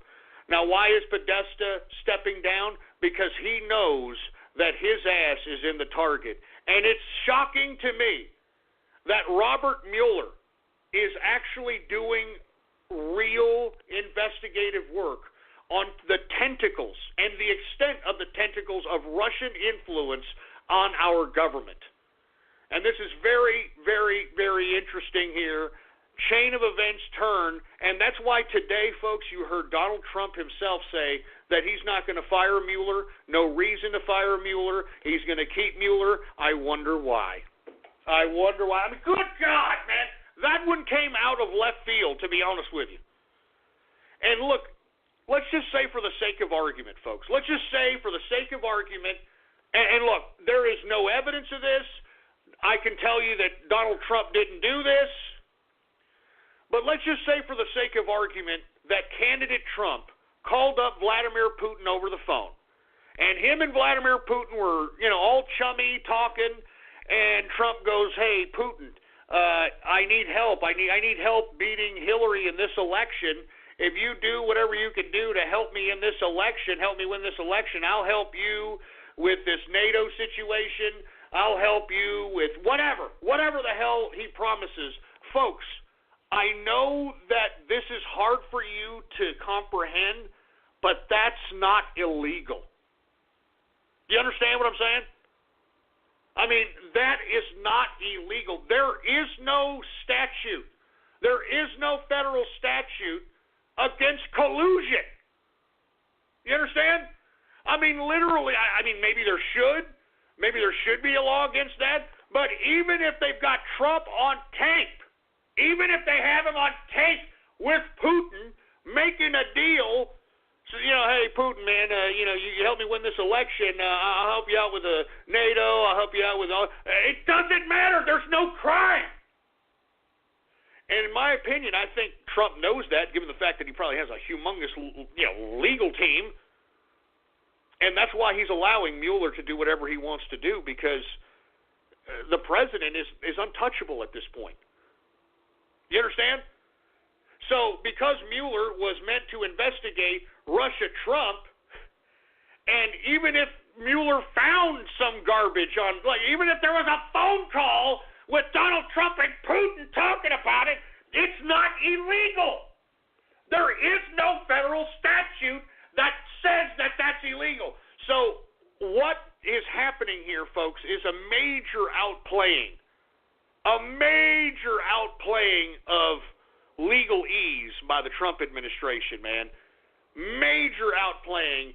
And I'm going to say, I'm going to keep an eye open. I'm not going to go ahead and praise Mueller just yet, because I don't know what the hell he's doing, but he has sure as hell shocked me. Because Podestas know that they're the next ones on that indictment. They know it. And all Mueller needs is some testimony from Manafort to throw the Podestas down the river. And you know what's going to happen when the Podestas are confronted that, hey, look, you're charged with a lot of charges out here, and this is serious business. The Podestas are going to sing like a bird. And guess who they're going to sing? The Clintons. I mean, you understand? This is where I hope it goes. This is where I hope Mueller is taking it, man. I'm just basing this on his actions. But anyway, folks, not to mention the Mueller Russia-Trump special counsel, but lest we forget that it has now come out that ridiculous Russian dossier that came out was actually paid for by Hillary Clinton and her goons. Now, that seems to me a little bit more than collusion now, does it? It looks a little bit like treason there, boy. And not to mention, folks, if y'all are not aware, this Uranium One situation in which Hillary Clinton, as Secretary of State, and Barack Obama allowed the sale of America's uranium, 20% of America's uranium, to the Russians. We now have the Senate Intelligence Community now taking a look in that direction, in the Uranium One deal, because Peter King, who happened to have been a senator, and I think he still is a senator if I'm not mistaken, was very concerned about the deal as it was happening, so concerned that he wrote anyone who would listen to him that this uranium deal doesn't seem right. It doesn't seem right that we're giving 20% of our uranium to a bunch of Ruskies. Well, he got a letter back by none other than Secretary of Treasury Timothy Geithner. Remember Timothy Geithner, the money elf, Timothy Geithner? He got a document from Timothy Geithner saying, "Don't worry, it's okay. The Cold War's over, dude. Okay, the Cold War's over. Forget about it." I mean, do y'all remember? That's what even Obama said during the 2012 debates with Mitt Romney. Mitt Romney, I don't know if you know, but the Cold War's over, and we're not going to be concerned with Russia and all that shit. Excuse my French. So anyway, folks. All of a sudden, this Russia-Trump narrative is now Russia-Obama-Clinton, Russia-Obama-Clinton, Russia-Obama-Clinton. Woo! How things change, don't they, boy? How things change. And this has all happened since I've been gone, baby. That's why I'm telling you, the Trump train is in command. The Trump train is in goddamn command. You know it and I know it. And on that note, let me go ahead and take a drink of this beer here. I feel good. I mean, do you understand what I'm saying now? That the Trump train is in command, and that's why I'm sitting here on this broadcast now. All right? We're in command. We president now. Woo! I'm loving it, baby. I'm loving it. Anyway, folks. Once again, all you people that were laughing at me, all you people that were saying, "Ghost, you're lying," when I was talking about Russia psyoping everybody and trying to actually be pro-Hillary and in cahoots with Obama and Hillary, well, by God, the prognosticator of prognosticators strikes again. Woo! Oh, my God, what a Halloween night. What a Halloween night. What a Halloween night. Anyway, let's continue going. What else has happened since I've left? All right. Well, none other than the downfall of Hollywood, huh? Oh, yeah. I'm loving it. I'm loving the downfall of Hollywood, baby. I'm lolling at this crap. Burn, baby, burn. That's right. Burn, Hollywood, burn. And for those of you who have been living under a rock, Hollywood is self-destructing as we speak. Why? Well, because the old Hollywood ways are coming back to haunt old Hollywood, huh? You know, the old casting couch where, hey baby, you want fame and fortune. You know, you gotta come over here and take care of this thing between my legs. You know, yeah, no, you want fame and fortune, don't you? Yeah, you want fame and fortune. Come over here. No, don't go over here. I'm serious. That's the way it was. And now, with all due respect, you know, to everybody who's coming out, everybody is coming. Ever since the Harvey Weinstein was no longer profitable for Hollywood, and people started coming out saying that, oh, he screwed me, made me screw his fat ass, and I hate it. I'm having buyer's remorse. Everybody and their brother's coming out, man. Can you believe this? Now, look, I'm gonna be honest with you. I don't like where this is going. I mean, I like the fact that Hollywood is burning and it's self-imploding. It's eating itself. What I don't like is this, okay? Like you know, sluts like Rose McGowan, you know? And if anybody knows Rose McGowan, can you please forward this to her? Because I think she's a disgusting slut. I mean, this is a slut would be the last person that should be the freaking spokesperson for this Me Too movement, or whatever the hell you call this crap. I mean, I want to be honest, okay? If she had to do Harvey Weinstein because she could be the big star that she was and all that crap, I feel sorry for you, but why weren't you complaining when you were acting like an unadulterated slut bag? I mean, did y'all remember the dress that she wore with Marilyn Manson at the freaking MTV Movie Awards, for Christ's sake? I mean, literally, it was a sheer dress where you could see her breastises and her ass crack. Okay? And now this woman is all of a sudden going to say, he raped me.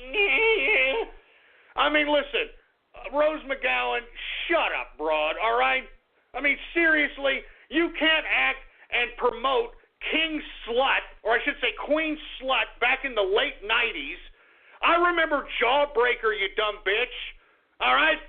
I remember those sick, twisted movies that you made, and you thought that you were so freaking great and such a sex pot and such a badass.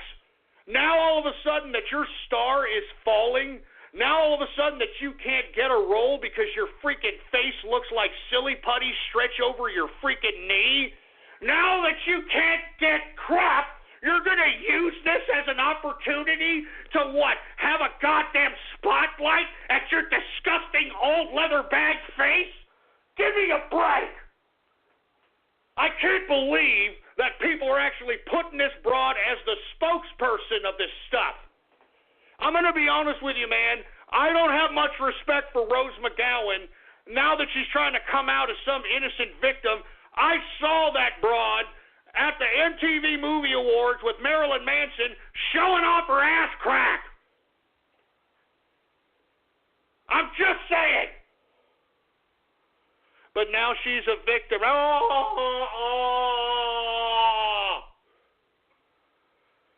Jesus Christ. Look, I'm going to repost the dress. Here it is. Look at my Gab right now. Gab.ai/politicsghost. Look at it. Does that look like a victim to you? Look at her. You can see her breasts. You can see her ass. But no, she's a victim, right? She's a victim. Shut up, all right? Just shut up.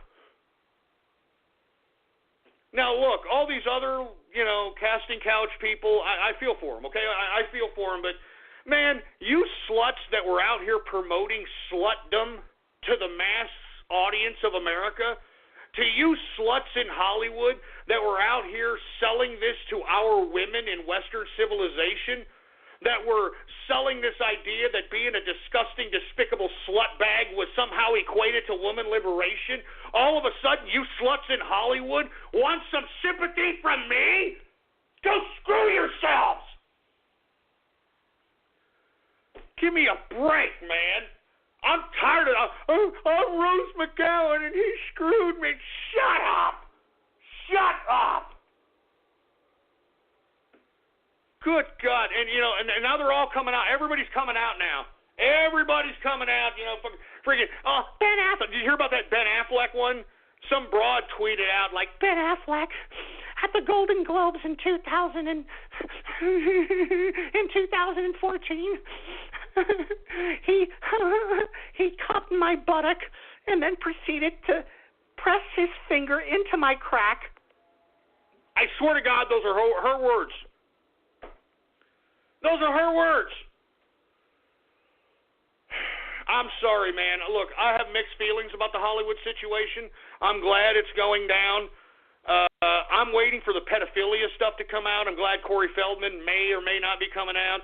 I'm glad that this kid came out about Kevin Spacey. And, man, freaking, can you believe Kevin Spacey, for Christ's sake?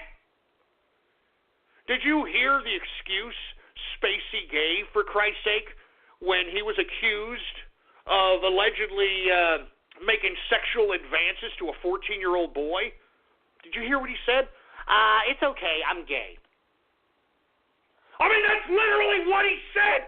That's literally what Kevin Spacey said for... God damn it. That's what he said.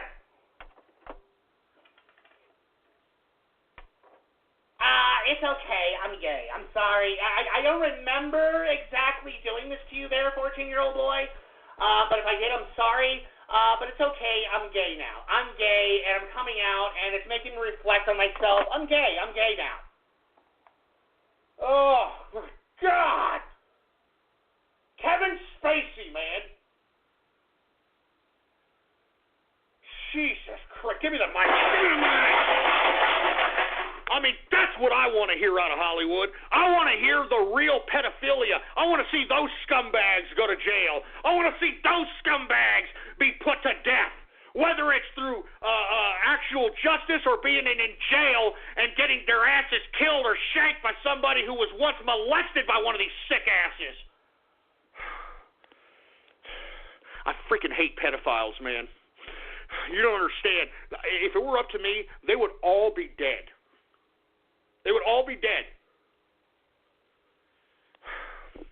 But yeah, Kevin Spacey, he's alleged that he made sexual advances to a 14-year-old boy. His response, I'm sorry, I don't remember doing it. Sorry if I did, but I've done some self-reflecting now that you've talked about this in the public, and I'm gay. Jesus Christ, man. I'm not even joking. Anyway, look, we need to make sure that Hollywood doesn't try to throw the pedophilia under wraps.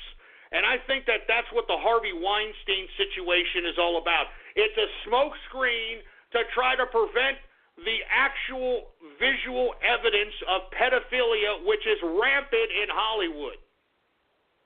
And with that being said, folks, I want to make a personal plea to everyone who's listening to my broadcast right now. Hollywood is against the ropes, okay? Hollywood is against the ropes. So you know what that means? That means that being able to create movies independently, being able to create content is in your hands now. I mean, and that's why I have always encouraged anybody who is listening to the sound of my voice to go out and create content, man. It's your time now. Hollywood no longer has the monopoly over creativity. Anyway, folks, we are now in the third and final hour of this Halloween comeback edition, episode 501, True Capitalist Radio episode, baby. And I want to thank everybody for tuning in with me. If you have not done so, folks, if you haven't done so, please add to your favorites or bookmark the official website of the True Capitalist Radio broadcast, and it is blogtalkradio.com/ghost. That's blogtalkradio.com/ghost. And, folks, if you have not done so, if you want shout-outs, you're going to have to follow me on Gab, baby. All right? My name on Gab is Politics Ghost, all right? All one word, no underscores, Politics Ghost. That's right, folks. Anyway, I do want to say, folks, since I've been coming back, we do have some True Capitalist Radio swag in the house, baby. All right? We do have some True Capitalist Radio swag. So the first one I'm going to post here is the official. Look, I've been getting a lot of crap from people saying, Ghost, why don't you make some shirts that I can actually wear? I don't want to go out. I don't want to get beaten up. I don't want to be attacked by Antifa or some crap. Hey, here's a straight, easy, True Capitalist Radio T-shirt. All right, here it is. I'm going to gab it right now, folks. There it is. All right. It's got the new avatar. As a matter of fact, the new avatar looks badass, if I don't say so myself. And at the same time, there's the swag. There it is right there, baby. All right. T-shirts, mugs, you name it, man. And I appreciate you guys supporting the True Capitalist Radio for a decade, baby. A freaking decade. I appreciate you guys more than you can even imagine. As a matter of fact, cheers to all of you out there who've been listening. Whether you like me, whether you hate me, Hey, I appreciate you listening, man. All right? 10 more years. Let's make it another 20 years, baby. Cheers. Good stuff, maybe. Good stuff. Anyway, let me move on to some other stuff before we get on to Radio Graffiti. That's right. We're going to continue with Radio Graffiti. I'm not changing the format, baby. But let me get through some things, and then we're going to get to Radio Graffiti. Once again, we talked about Hollywood. I think this is a good transition to talk about something that's really been bothering me here for the past couple of weeks. Actually several weeks, I should say. Have y'all? I'm sure you have. People are listening to me. I'm sure I have the goddamn. Same freaking demographic that listens to me that watches this crap. Are y'all familiar?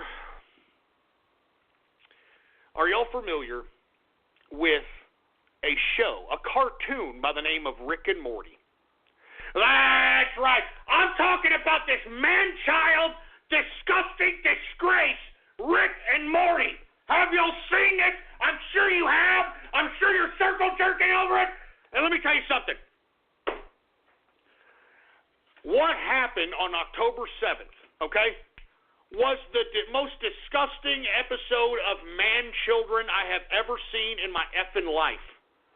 For you folks that were unaware, on October 7th, McDonald's decided that it was going to play this goof that Rick and Morty, during the Pickle Rick episode, and for you folks that don't know what Pickle Rick is, well, thank God you don't.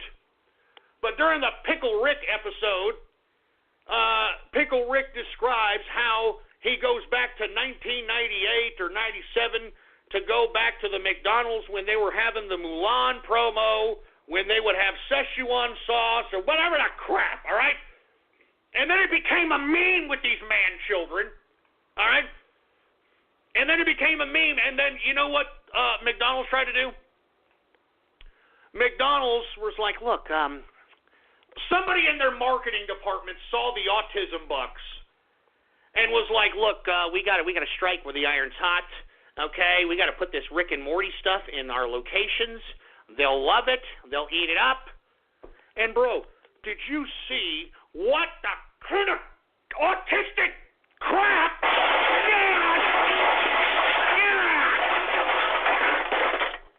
Did you see what happened? There was a bottle of Rick and Morty Szechuan sauce that went for $20,000. $20,000! $20,000! Good God!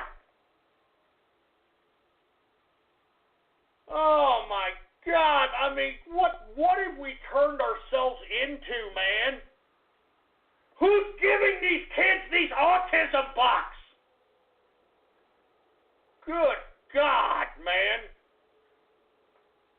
Give me the freaking mic. Give me the mic. Give me the mic. I mean, this is over a cartoon. These are adults swooning, acting like men, children, spazzing out. I mean, look, I'm going to repost something right now. What I'm about to repost is of some autistic man-child tard who finds out there's no more Szechuan sauce, gets on the goddamn counter, and starts freaking out. He starts saying crap like, I'm Pickle Rick! I'm Pickle Rick! I mean, seriously! What the hell has happened, man? What in the blue hell has happened to this world?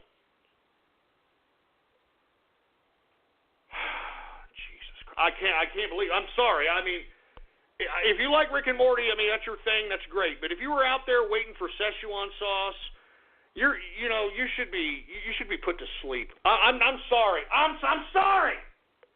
I'm sorry. Hey, asshole, I saw a guy, okay, literally charge $15 a dip. You know, these little man children and autists had their little chicken tendies, And he was charging $15 a dip into the Szechuan sauce, and people were freaking paying it. Hey, assholes, do you understand that the Szechuan sauce is nothing more than barbecue sauce and sweet and sour sauce put together, from what I hear? Do you understand that? I mean, you're paying for crap. God damn man, children. God damn it. Goddamn man, children, man. I can only imagine how many people are right now in this Halloween 2017. I wonder how many people are dressed up as Pickle Rick, huh? I'm Pickle Rick! I'm Pickle Rick! Give me a break! Oh, Jesus frickin' Morty, you freaking... Give me the mic! Give me the mic!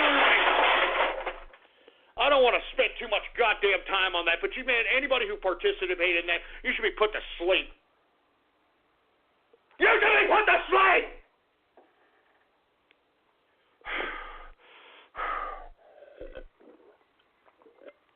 I'm sorry, man. I gotta keep drinking. I'm sorry, I gotta keep drinking. Anyway, look, I don't want to talk about Rick and Morty anymore, right? This is a stupid show.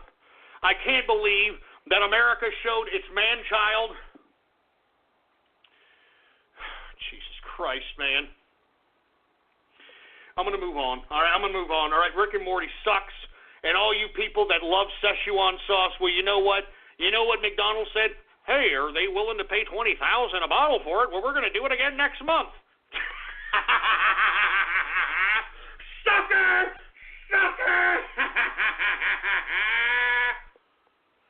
Anyway, let me move on, all right? Let me talk about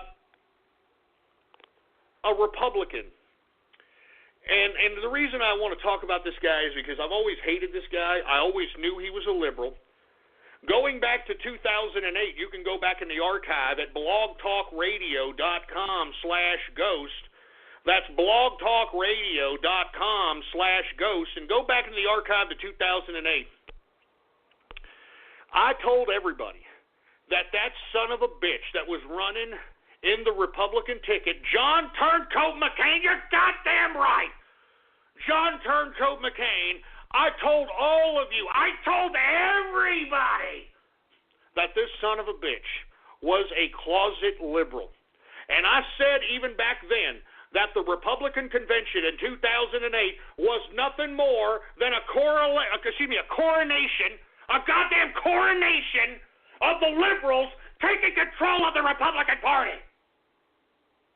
And folks, everybody thought I was nuts back then. Once again, everybody thought I was an idiot. Everybody thought I was loco and all this crap, right?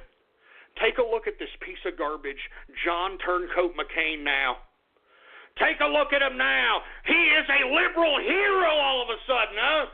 This boy is a liberal hero. He said, remember, he always wanted to vote against Obamacare. He hated Obamacare, had the opportunity to do so, and didn't do it, and decided to be some pompous-ass liberal hero here at the end of his brain tumor-ridden life.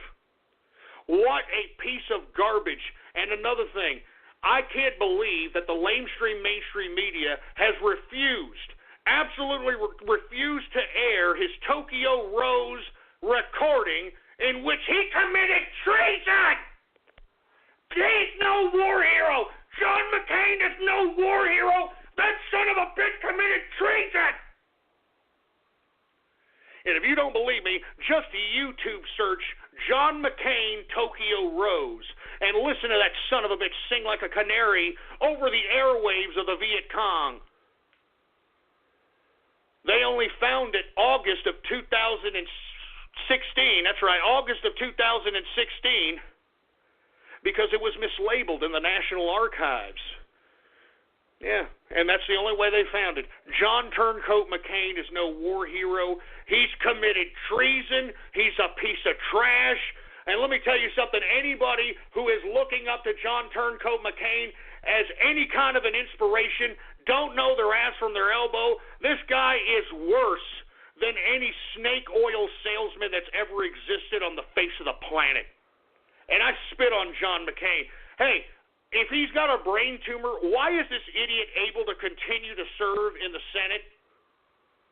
How come this moron is continuing to serve in the Senate? This guy's not even practicing with his whole brain faculties, for Christ's sake. He's not even, like, functioning with his entire brain. And yet he's allowed to just what? Continue on and just, continue to talk out his ass. Anyway, I don't want to talk too much about John Turncoat McCain, but I told you once again, the prognosticator of prognosticators, this asshole was a closet liberal, and it's all coming to fruition, isn't it? And for you folks that don't believe me, I'm telling you, look back in that archive, boy, blogtalkradio.com/ghost. I told you, I told you. I told all of you. Give me more beer. Give me some more beer, for Christ's sake. I need some more beer. Hold on. It's Halloween night. It's a night to remember. It's the Halloween night comeback show, baby.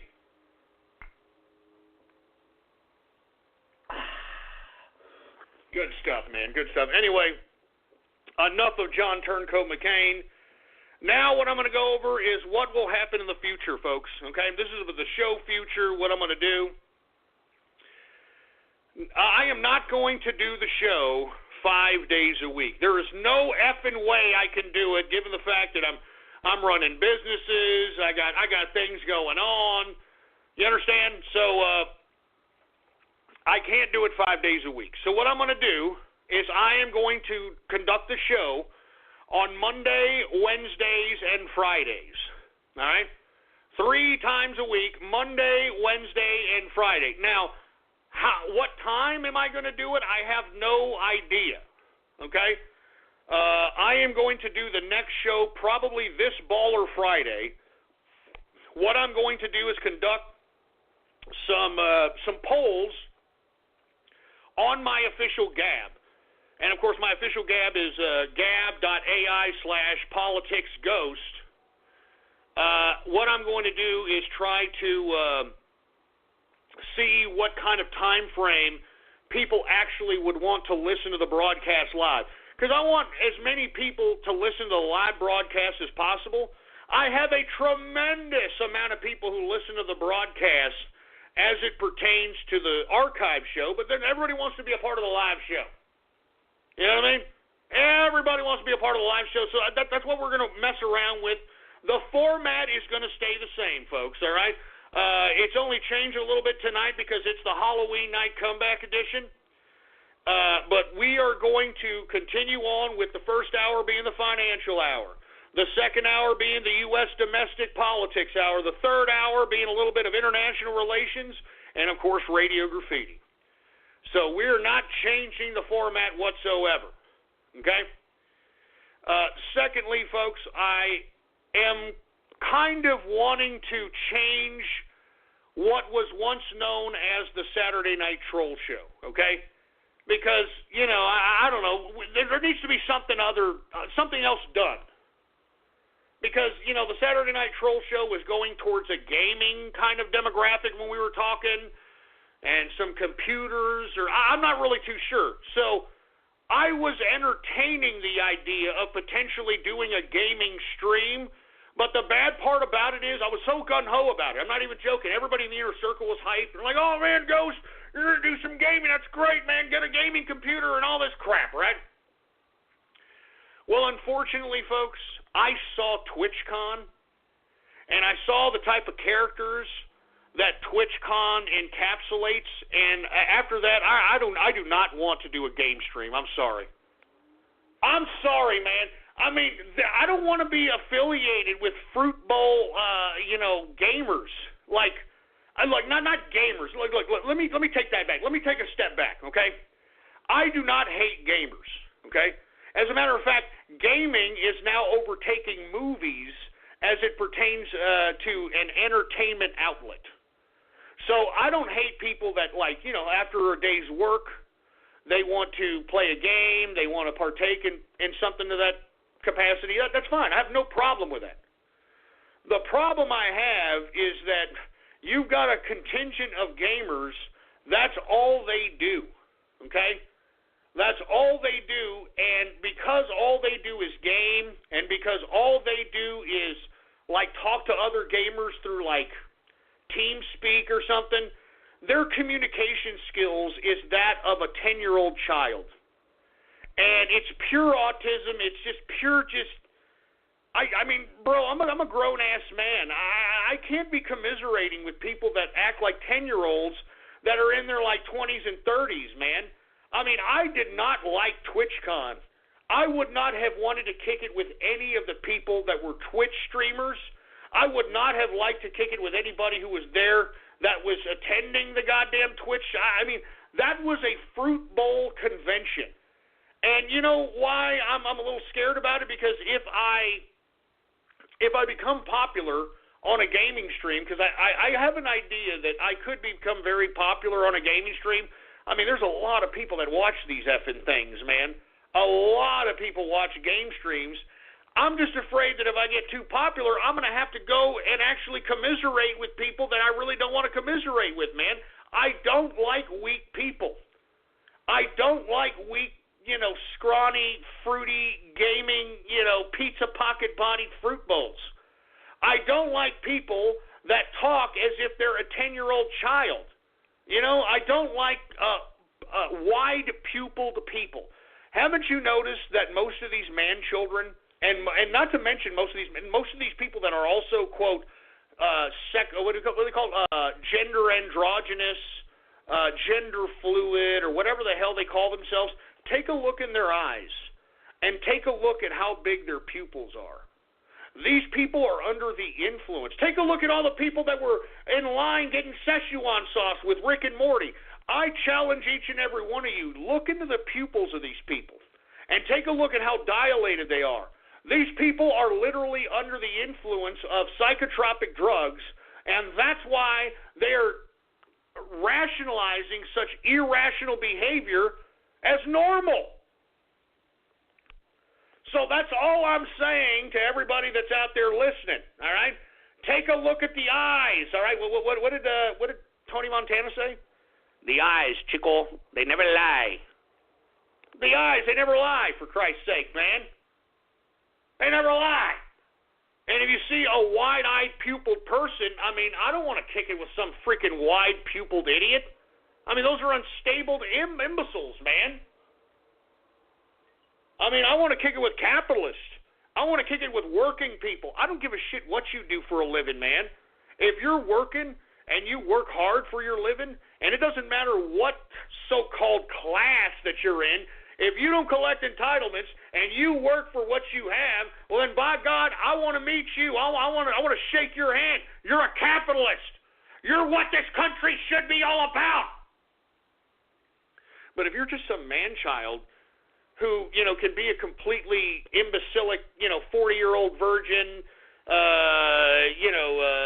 game-playing, anime-watching moron whose parents have their heads shoved so far up their ass that they actually think they're being good parents by supporting this garbage, I don't want to kick it with you, man. I don't want to kick it with your ass, all right? I'm sorry. Nothing personal. I'm just saying, all right? Nothing personal.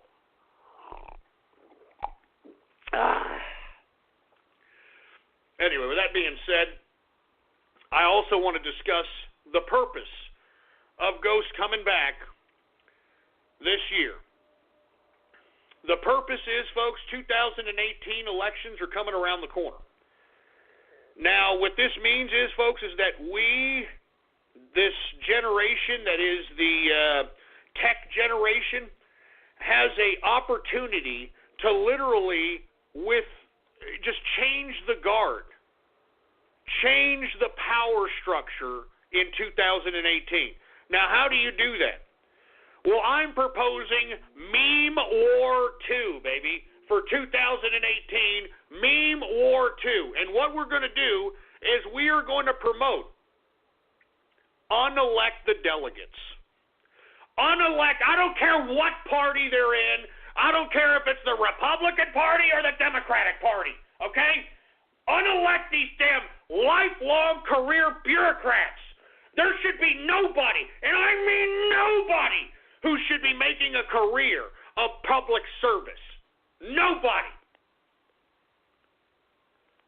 And in my personal opinion, I think anyone who is not connected to any of these goddamn political class systems, anyone who doesn't have any experience, and look, I'm emphasizing that whoever runs for whatever position that you're voting for, they shouldn't have any experience. I'm sick and tired of hearing people, well, he doesn't have the political experience. You don't get that, you know? He doesn't have the political experience. Hey, assholes, political experience is what's got us here. Political experience is what got us here, for Christ's sake. It's what got us $20 trillion in debt. It's what got us all this war and all this despair. It's what got us the Patriot Act. It's what got us TSA. It's what got us all this crap. Career politicians. All right? Experienced politicians. I'm sick of them. We got to unelect them. We got to unelect them. We got to unelect the goddamn incumbents. Do you understand me? 2018. We got to unelect them. Yes! We got to unelect them. Are you hearing me? Are you hearing me? We've got to unelect these sons of bitches. We need a crop of new blood in Congress. We need a crop of new blood everywhere. And that's what I'm saying. It's not a party thing. It's not a Republican thing. It's not a goddamn freaking Democrat thing. It's an American thing, damn it. Don't you understand that? It's an American thing. I mean, don't you see? Don't you understand it? I mean, don't you see that these career politicians have put us in this precarious situation? They're the ones that have put us here, right now. They're the ones that have done this. And it's our time. It's your time now. You just have to take shit serious. Do you understand me? You've got to take your political responsibility serious. Because remember, this is a government made for the people and by the goddamn people. And if the people fall asleep at the wheel, well, by God, the past 40 years is a direct consequence of those actions, for Christ's sake. It's time to become politically serious, goddammit. Look at what we did. Look at what we all did in 2016. Look at what we all did. We all came together in unison. We went against the goddamn political machine. We went against the establishment. And we, all of us, everybody who's listening, everybody on poll, everybody on the right, everybody, we got Trump elected. We did it. Because we're the people, goddammit. We're the people. We elected Trump.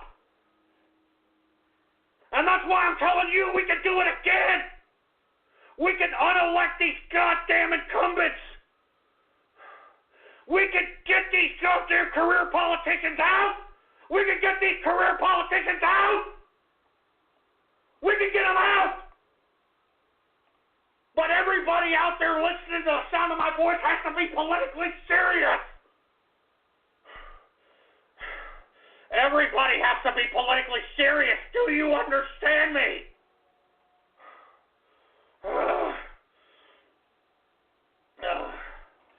All right.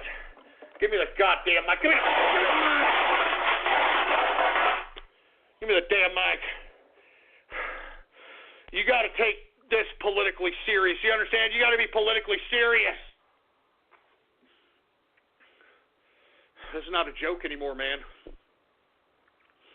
This ain't a goddamn joke anymore. As serious as we took Trump, as serious as we took the 2016 elections, that's how serious we have to take 2018.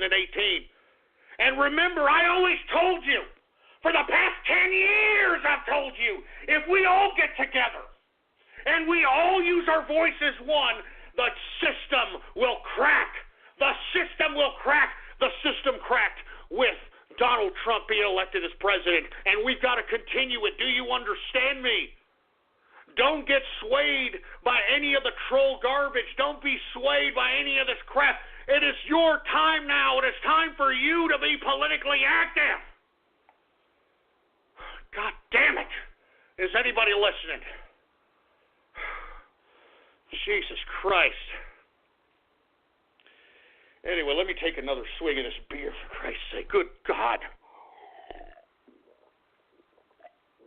Ugh. Anyway, I think that's about it. Once again, I don't know what the hell's going to come up with the Saturday Night Troll Show. I'm considering a gaming channel.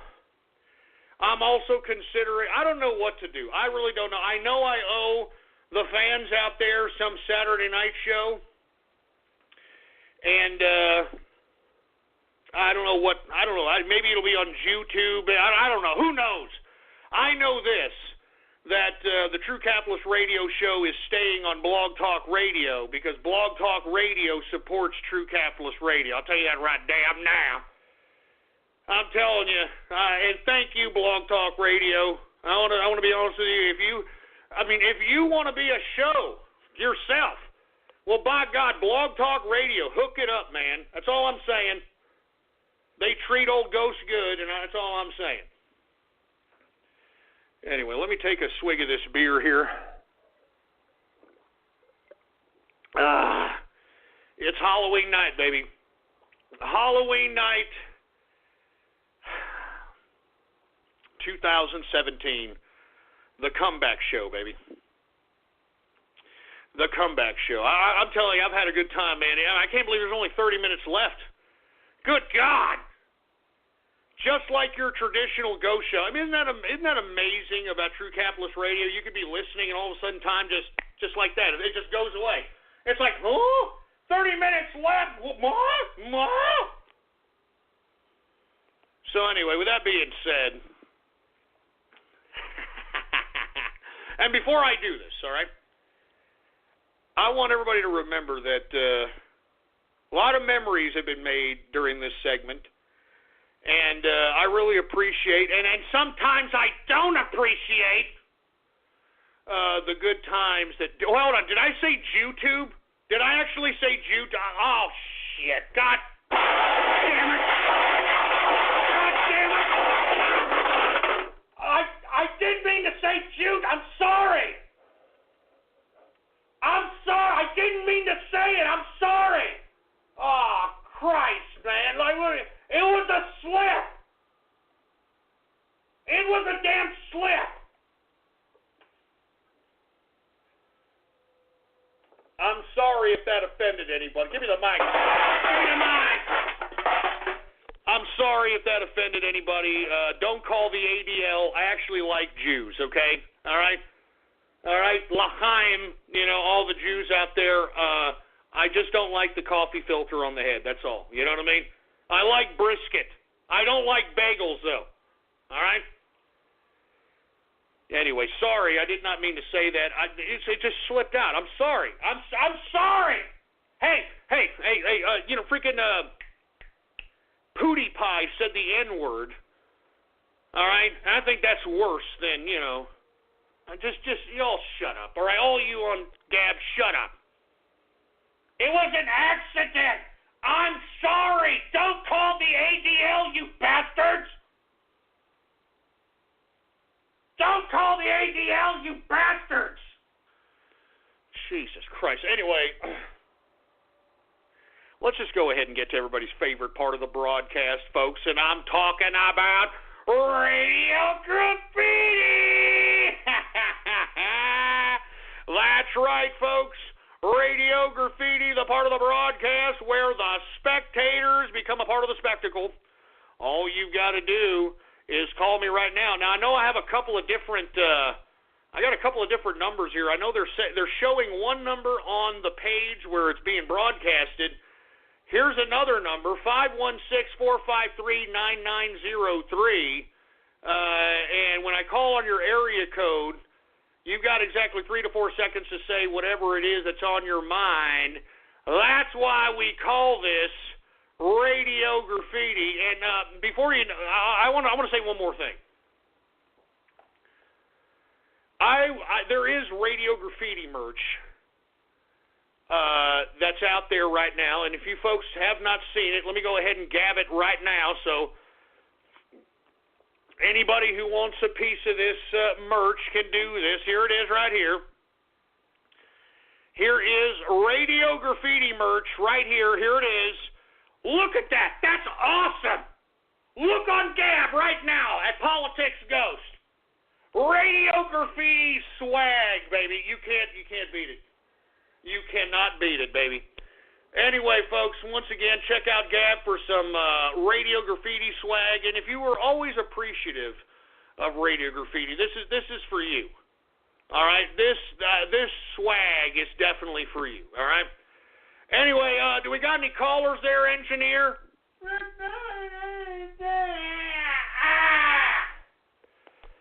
All right. Well, I'm going to go ahead and get to Radio Graffiti. But, man, if this starts turning out to be some piece of garbage, bad, disgusting, despicable troll session or something, I'm getting out of here. I'm celebrating I'm celebrating my own Halloween.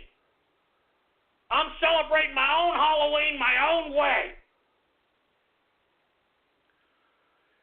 All right. Let me go ahead and get to some Radio Graffiti callers right now. All right. Who do we got here? Let's go ahead and take some callers here. How about 267 Radio Graffiti? Hey, Ghost, it's Striver. Listen, I'm not going to do the Eeyore thing, but I actually called up because I want to thank you. You see, last year when I was in the inner circle, Yeah, we get it. And we're glad you're not a part of it anymore. 203 Radio Graffiti. It's time for Ghost the Maniacs, and he's racist to the max. So grab your tinsel hats while he hangs a bunch of blacks. He's Ghost the Maniacs. Yeah, shut up, you stupid moron. I'm a melting pot of friendship. Everybody knows it. Shut up. 716 Radio Graffiti. Hey, Ghost. How's it going? Hello? Yeah, what's up? Hey, I just want to say thanks. Prognosticator strikes again. You know what I mean with that. I just want to say happy first episode back, and just would like to suggest an idea. Well, call back and suggest it, baby. It's Radio Graffiti, for Christ's sake. 919 Radio Graffiti.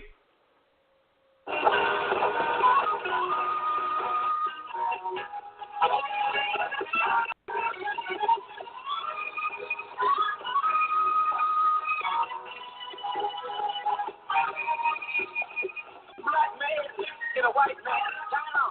He's got trouble. Get in his way, he's gonna cut you down. You're right.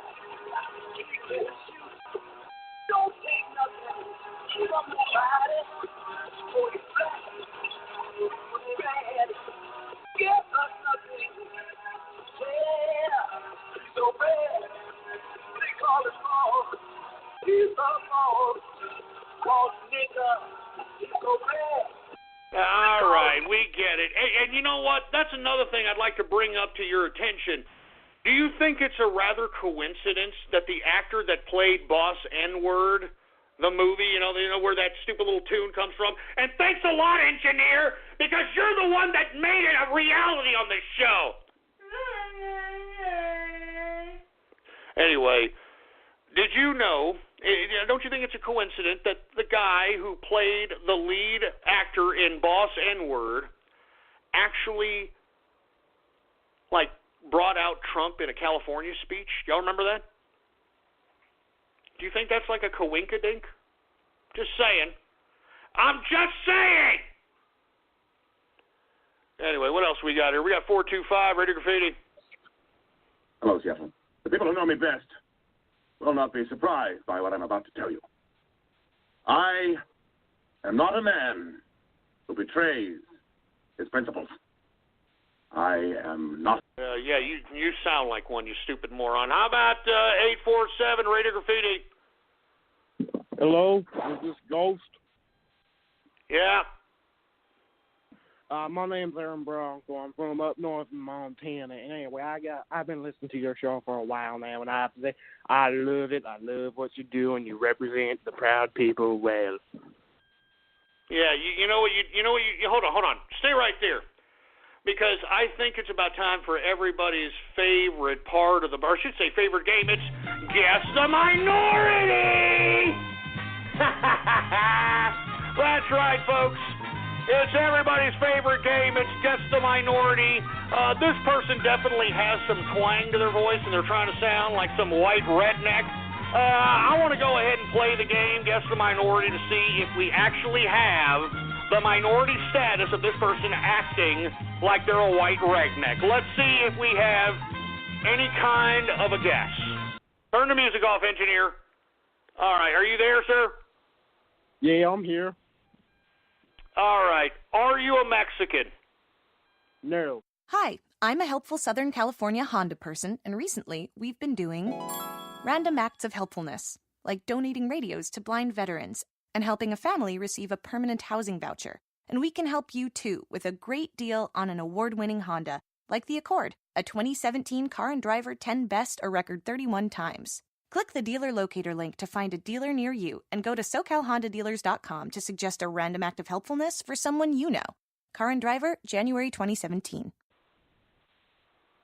Oh, yeah, keep talking for a little bit. Say a complete sentence. My name is very common where I'm from. My first name, at least. So you're American, right? Can you say this word? Can you say this word for me? Anti-disestablishmentarianism? Anti-disestablishmentarianism. All right. Are you black? No, not even close. Yeah, no, I got it. Yes, I knew it was a minority trying to act like they were white. Yes, I freaking love this game. Is that Barry, by the way? Hopefully that isn't Barry. Like, hi guys, I'm Barry, and I'm actually somebody who worked for the Hillary Clinton campaign, and shut up. Anyway, who else do we have going on over here, for Christ's sake, man? God damn it. 713, Radio Graffiti. Orale, vato, what's going on, man? It's your pet Mexican. Welcome back, Holmes. Hey, it's the pet Mexican, man. Long time no see. What's up, man? Man, I'm doing great, man. What's been going on? Is a long break, man? You haven't been doing the show since Cinco de Mayo. Yeah, well, I had to take a little bit of a break, man. You know what I'm saying? I mean, I gotta take care of some things, Holmes. You know what I mean? I got a lot of chingazos out here. A lot of putos out here trying to talk jale, and I got to pull out my cuete and go to town. You know what I'm saying? Yeah, man, I understand, man. But hey, I've been this entire time that you were off. I've actually been listening to your old shows 6 years ago on Blog Talk. And let me tell you. Oh yeah, wait. I mean, have you heard the things that I was advocating then all of a sudden coming into law now? Because that's what Trump's doing, man. Oh yeah, man. There was one episode as well that I think you criticized Trump because he met with this politician. And you actually said that that Trump should stay out of. Shut up, pet Mexican. All right, just shut. Get out of here. All right, no, just shut your mouth. Ain't nobody looking at that. Shut up. A10 Radio Graffiti.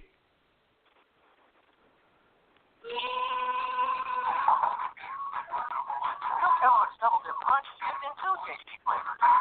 What's the fun? The sweet kind, made by My man. I mean, that's a freaking stupid. I don't even know what the hell that was. 412 Radio Graffiti. We got 8 equal Radio Graffiti. Yeah, they call me John Conquest. I got a 15.5 right here between my legs. It's a little lonely, so come on over here and sit on it, huh? Oh, I'd love to, but I have better plans. Hold on a second. What the hell is this? I'm not letting that sausage out of your body unless you have your dose of milk. What did you just say to me? After all, your anus looks so hungry. What? Can't let you have all the fun. Wait, whoa.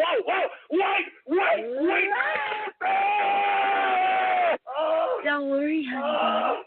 I'll make you worthwhile. I'm gonna suck you dry.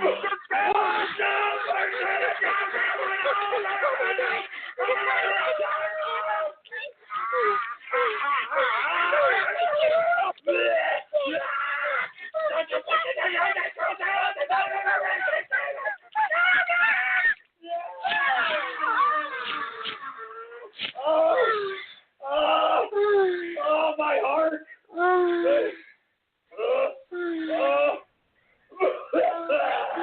You know what? Just get that sick crap out of here. Get sick crap. Son of a sick asshole, are you? For Christ's sake.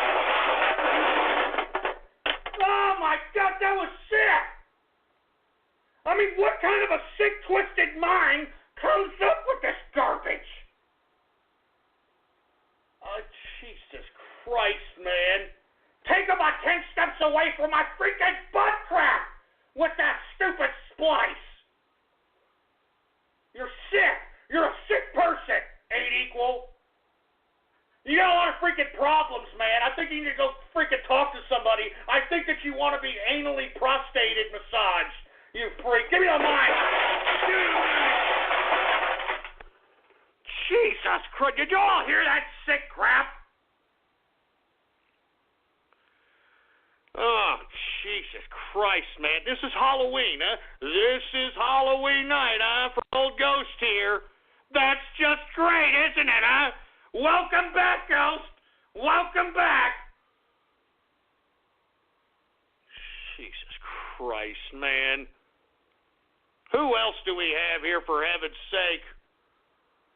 How about 503 Radio Graffiti? Hey, Ghost, I just want to say thank you for coming back for this fun show. I've been a long-time listener, and I love your stuff, man. Thank you for coming back. Have a good day. Hey, I appreciate it, man. Thank you. I appreciate it, man. It's good to have fans, man, instead of a bunch of freaking trolls trying to crawl up my goddamn butt crack. Good God, man. Who else do we have here, for heaven's sake? Hold on. How about 609, Radio Graffiti 609? Hey, Ghost. What's up? I've been investing in Piss Coin. It's a new ICO. It's kind of like Steam. Wait a minute. Did you say Piss Coin? Did you say Piss Coin? Is that what you said? Yeah, we exchange it. It has a lot of decentralized applications, and basically what you do, it's like Steam it. You post yourself drinking Johnny Walker, Second Harvest. Oh, yeah. Shut up! Shut the f*** up! Bitch! Here I think this idiot is giving us like some 411 on some meme coin over here, and this, like, go shove it up here, right? Give me the mic. Damn it. Freaking piss coin, for Christ's sake, huh? Is that fool's gold there, boy, huh? Is that fool's gold? Is that a fool's gold shower there, boy? Jesus Christ, man. Who else do we have going on over here, for heaven's sake? 423 Radio Graffiti. I'm going to go over there to Angry Grandpa's trailer with a gun in my hand, and I will kick the living bejesus out of his ass.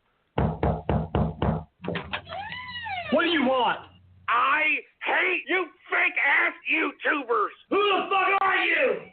Shut up. You fake, disgusting, stupid, fat bastard. I will stomp a mud hole in your ass. Get out of my yard. Get out of here. Get away. Get away. I'm armed. Get away. Come on, motherfucker. Come on, Georgie, put in pie. I'll beat your ass and make you cry. Hey, George. Hey, yeah. Come on, George. Hey, George. I ain't no kid. I ain't no woman. Finish him. Goddamn George.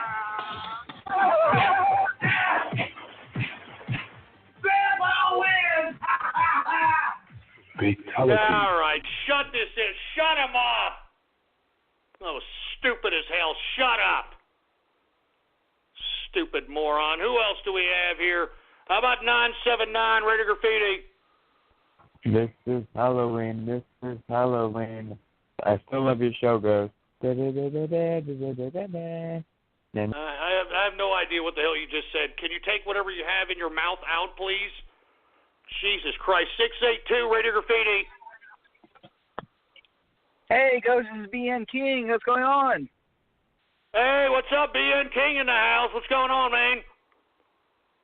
Hey, man, just wanted to say, it's great to have you back on the air, man. I mean, I missed you and actually just listened to you again on the TCR, man. I mean, it's great to have you back, and I'm pretty sure everybody around here misses you as well. But I want to thank you for actually coming back, and I'm just going to be looking more forward on listening to you more on your, well, not going to be everyday shows, but I'll be listening to you in shows when it goes live. So it's great to have you get back, Ghost. So thanks again. I hope you have a happy Halloween. Hey, thank you. I appreciate it. It is a happy Halloween, aside from the trolls. But other than that, it's not too bad. I appreciate it, man. Thank you for calling up. Who else do we have here, folks? Once again, if you want to call into Radio Graffiti, it's 516-453-9903 is the number to call. If you want to take part in Radio Graffiti. How about 808 Radio Graffiti? Yo, Ghost Man, it's Kahuna here. Hey, what's up, Kahuna? How you doing, man? I'm fine, man. Actually, I just want to give you a good old welcome back present here, all right? So, let me get over here and freaking turn the music on.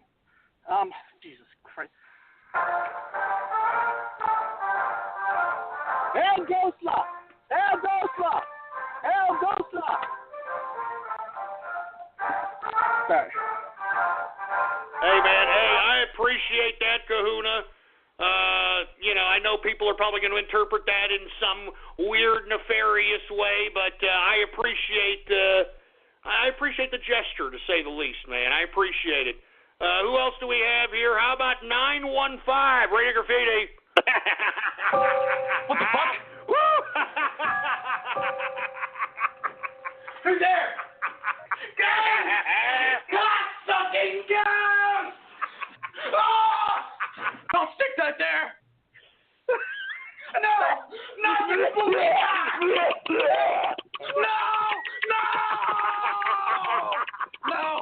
No!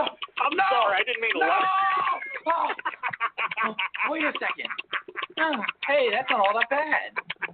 I don't feel anything. I don't feel anything at all. Yeah.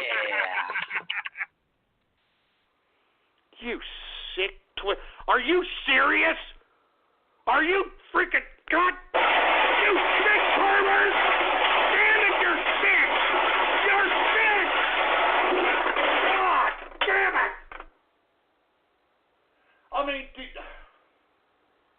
God damn it, do you see what I gotta put up with here, for Christ's sake? Does everybody see what I gotta goddamn put up with? This is my Halloween show! This is my comeback show, you assholes! And you don't care. Look at you, man. I've been gone for a long period of time, and you people could give a crap. You know what? I don't know what to do. I don't know what to do. I don't know what to say. I mean, give me a freaking break. I'm just trying to do a show here, man, all right? I'm trying to spark synapses in capitalists throughout the world. That's what I'm trying to do. God damn it. Give me the mic. Son of a bitch. Good God, man. All right, I'm going to take a couple Anonymous is here, okay? And you know, it's all there is. You know what? Before I do, let me take one more phone call here. How about 501 Radio Graffiti? Hey, Ghost, long time no see. How you doing, mate? Hey, is this Raiden Snake? Oh, indeed it is. Oh, man, how you doing? How you been and what you been up to, man? Oh, I've been just chilling out. Like it's like developing. It's like games. I'm doing the Raspberry Pi stuff as usual. Amongst all the you're doing games, around. man? Yeah, I'm actually just running game tests. I was on the Raspberry Pi 3 again. It's like using the new RetroPie software. All right, well, man, I'm glad that you're developing games. Is there anything that we've heard or anything that you've downloaded? Well, surprisingly, I don't know if you heard about this one, but do you remember the old game Sonic 3D Blast for the Mega Drive? Yeah, I remember that game. Yeah. Yeah, well, just a quick little note for you. I thought I'd let you know the original developer, John Burton, who was the founder of Traveler's Tales. Just to let you know, he's actually working on an update for it after 21 years. I thought I'd let you know about that. Really? Yeah. Oh, man, I had no idea they're Raiden Snake, and I'm glad that you're, hooking it up, doing your thing. We only got 5 minutes, man, so I'm just going to take some more callers here, and we'll see what's up, man. We'll do our thing up in here. Thank you for calling, and look, for all you people that are hating on Raiden Snake, come on, Maine, all right? We hadn't heard Raiden Snake in a long time. All right, who else do we have here? Let's continue going. How about area code 347, Radio Graffiti? Hey, Ghost, it's your two-time Ghosties winner, man. What's up? The two-time what? Ghosties winner, dude. Oh, the Ghosties winner. It's freaking Raldy, man. What's Nelly, going on? not Nelly. What's your name? Nelly, not Nelly. Raldy, man. Frickin', I forgot your Nalsy. Ralsy. My bad, man. What's going on with you, man? Well, for starters, it's just Raldy, and yeah, I'm great up here, man. It's all good. Listen, I got this freaking job. I'm finally being able to freaking get work. It's been a while. Also, anyone with a fucking Radio Graffiti little splice tag that uses their name, just cut them off at the pass. It's fucking cancer at this point. Yeah, well, I hear you there, Roldy. And as a matter of fact, I'm glad that you have work. And remember, the reason you have work is because President Trump is in power, baby.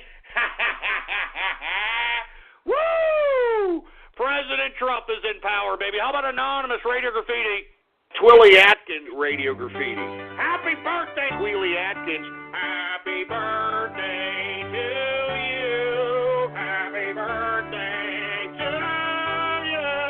Happy birthday to Twilly Atkins. Happy birthday to you.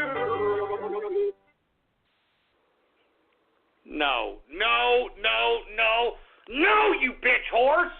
And enough of the bronies, all right? It's bad enough that you bronies are using the girl from Ipanema in your damn brony movie.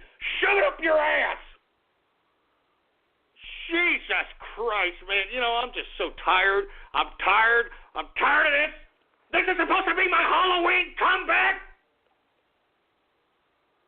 Jesus Christ. 614 Radio Goddamn Graffiti. Ghost, I'm at June's Eatery, the place that fine young troll got us reservations for earlier, and I'm ordering now. I'll have 2 number 9s, a number 69 with Pa's dip, and the fried pickles with extra Szechuan sauce. Oh my. Not you, you freaking stupid, sick, twisted son of a... You son of a bitch! You pothole! Damn it! What is this? What, Tub Guy's a pothole now? Is that it? Is that what we're gonna have? Tub Guy is a pothole? Tub Guy a pothole? Yeah, real funny there, Tub Guy. Paws dip. I'm sick of these potholes. I'm sick of these potholes. Give me the mic. Give me the mic. You know what? I've had about enough of this crap. You know, I've taken enough. I've taken enough.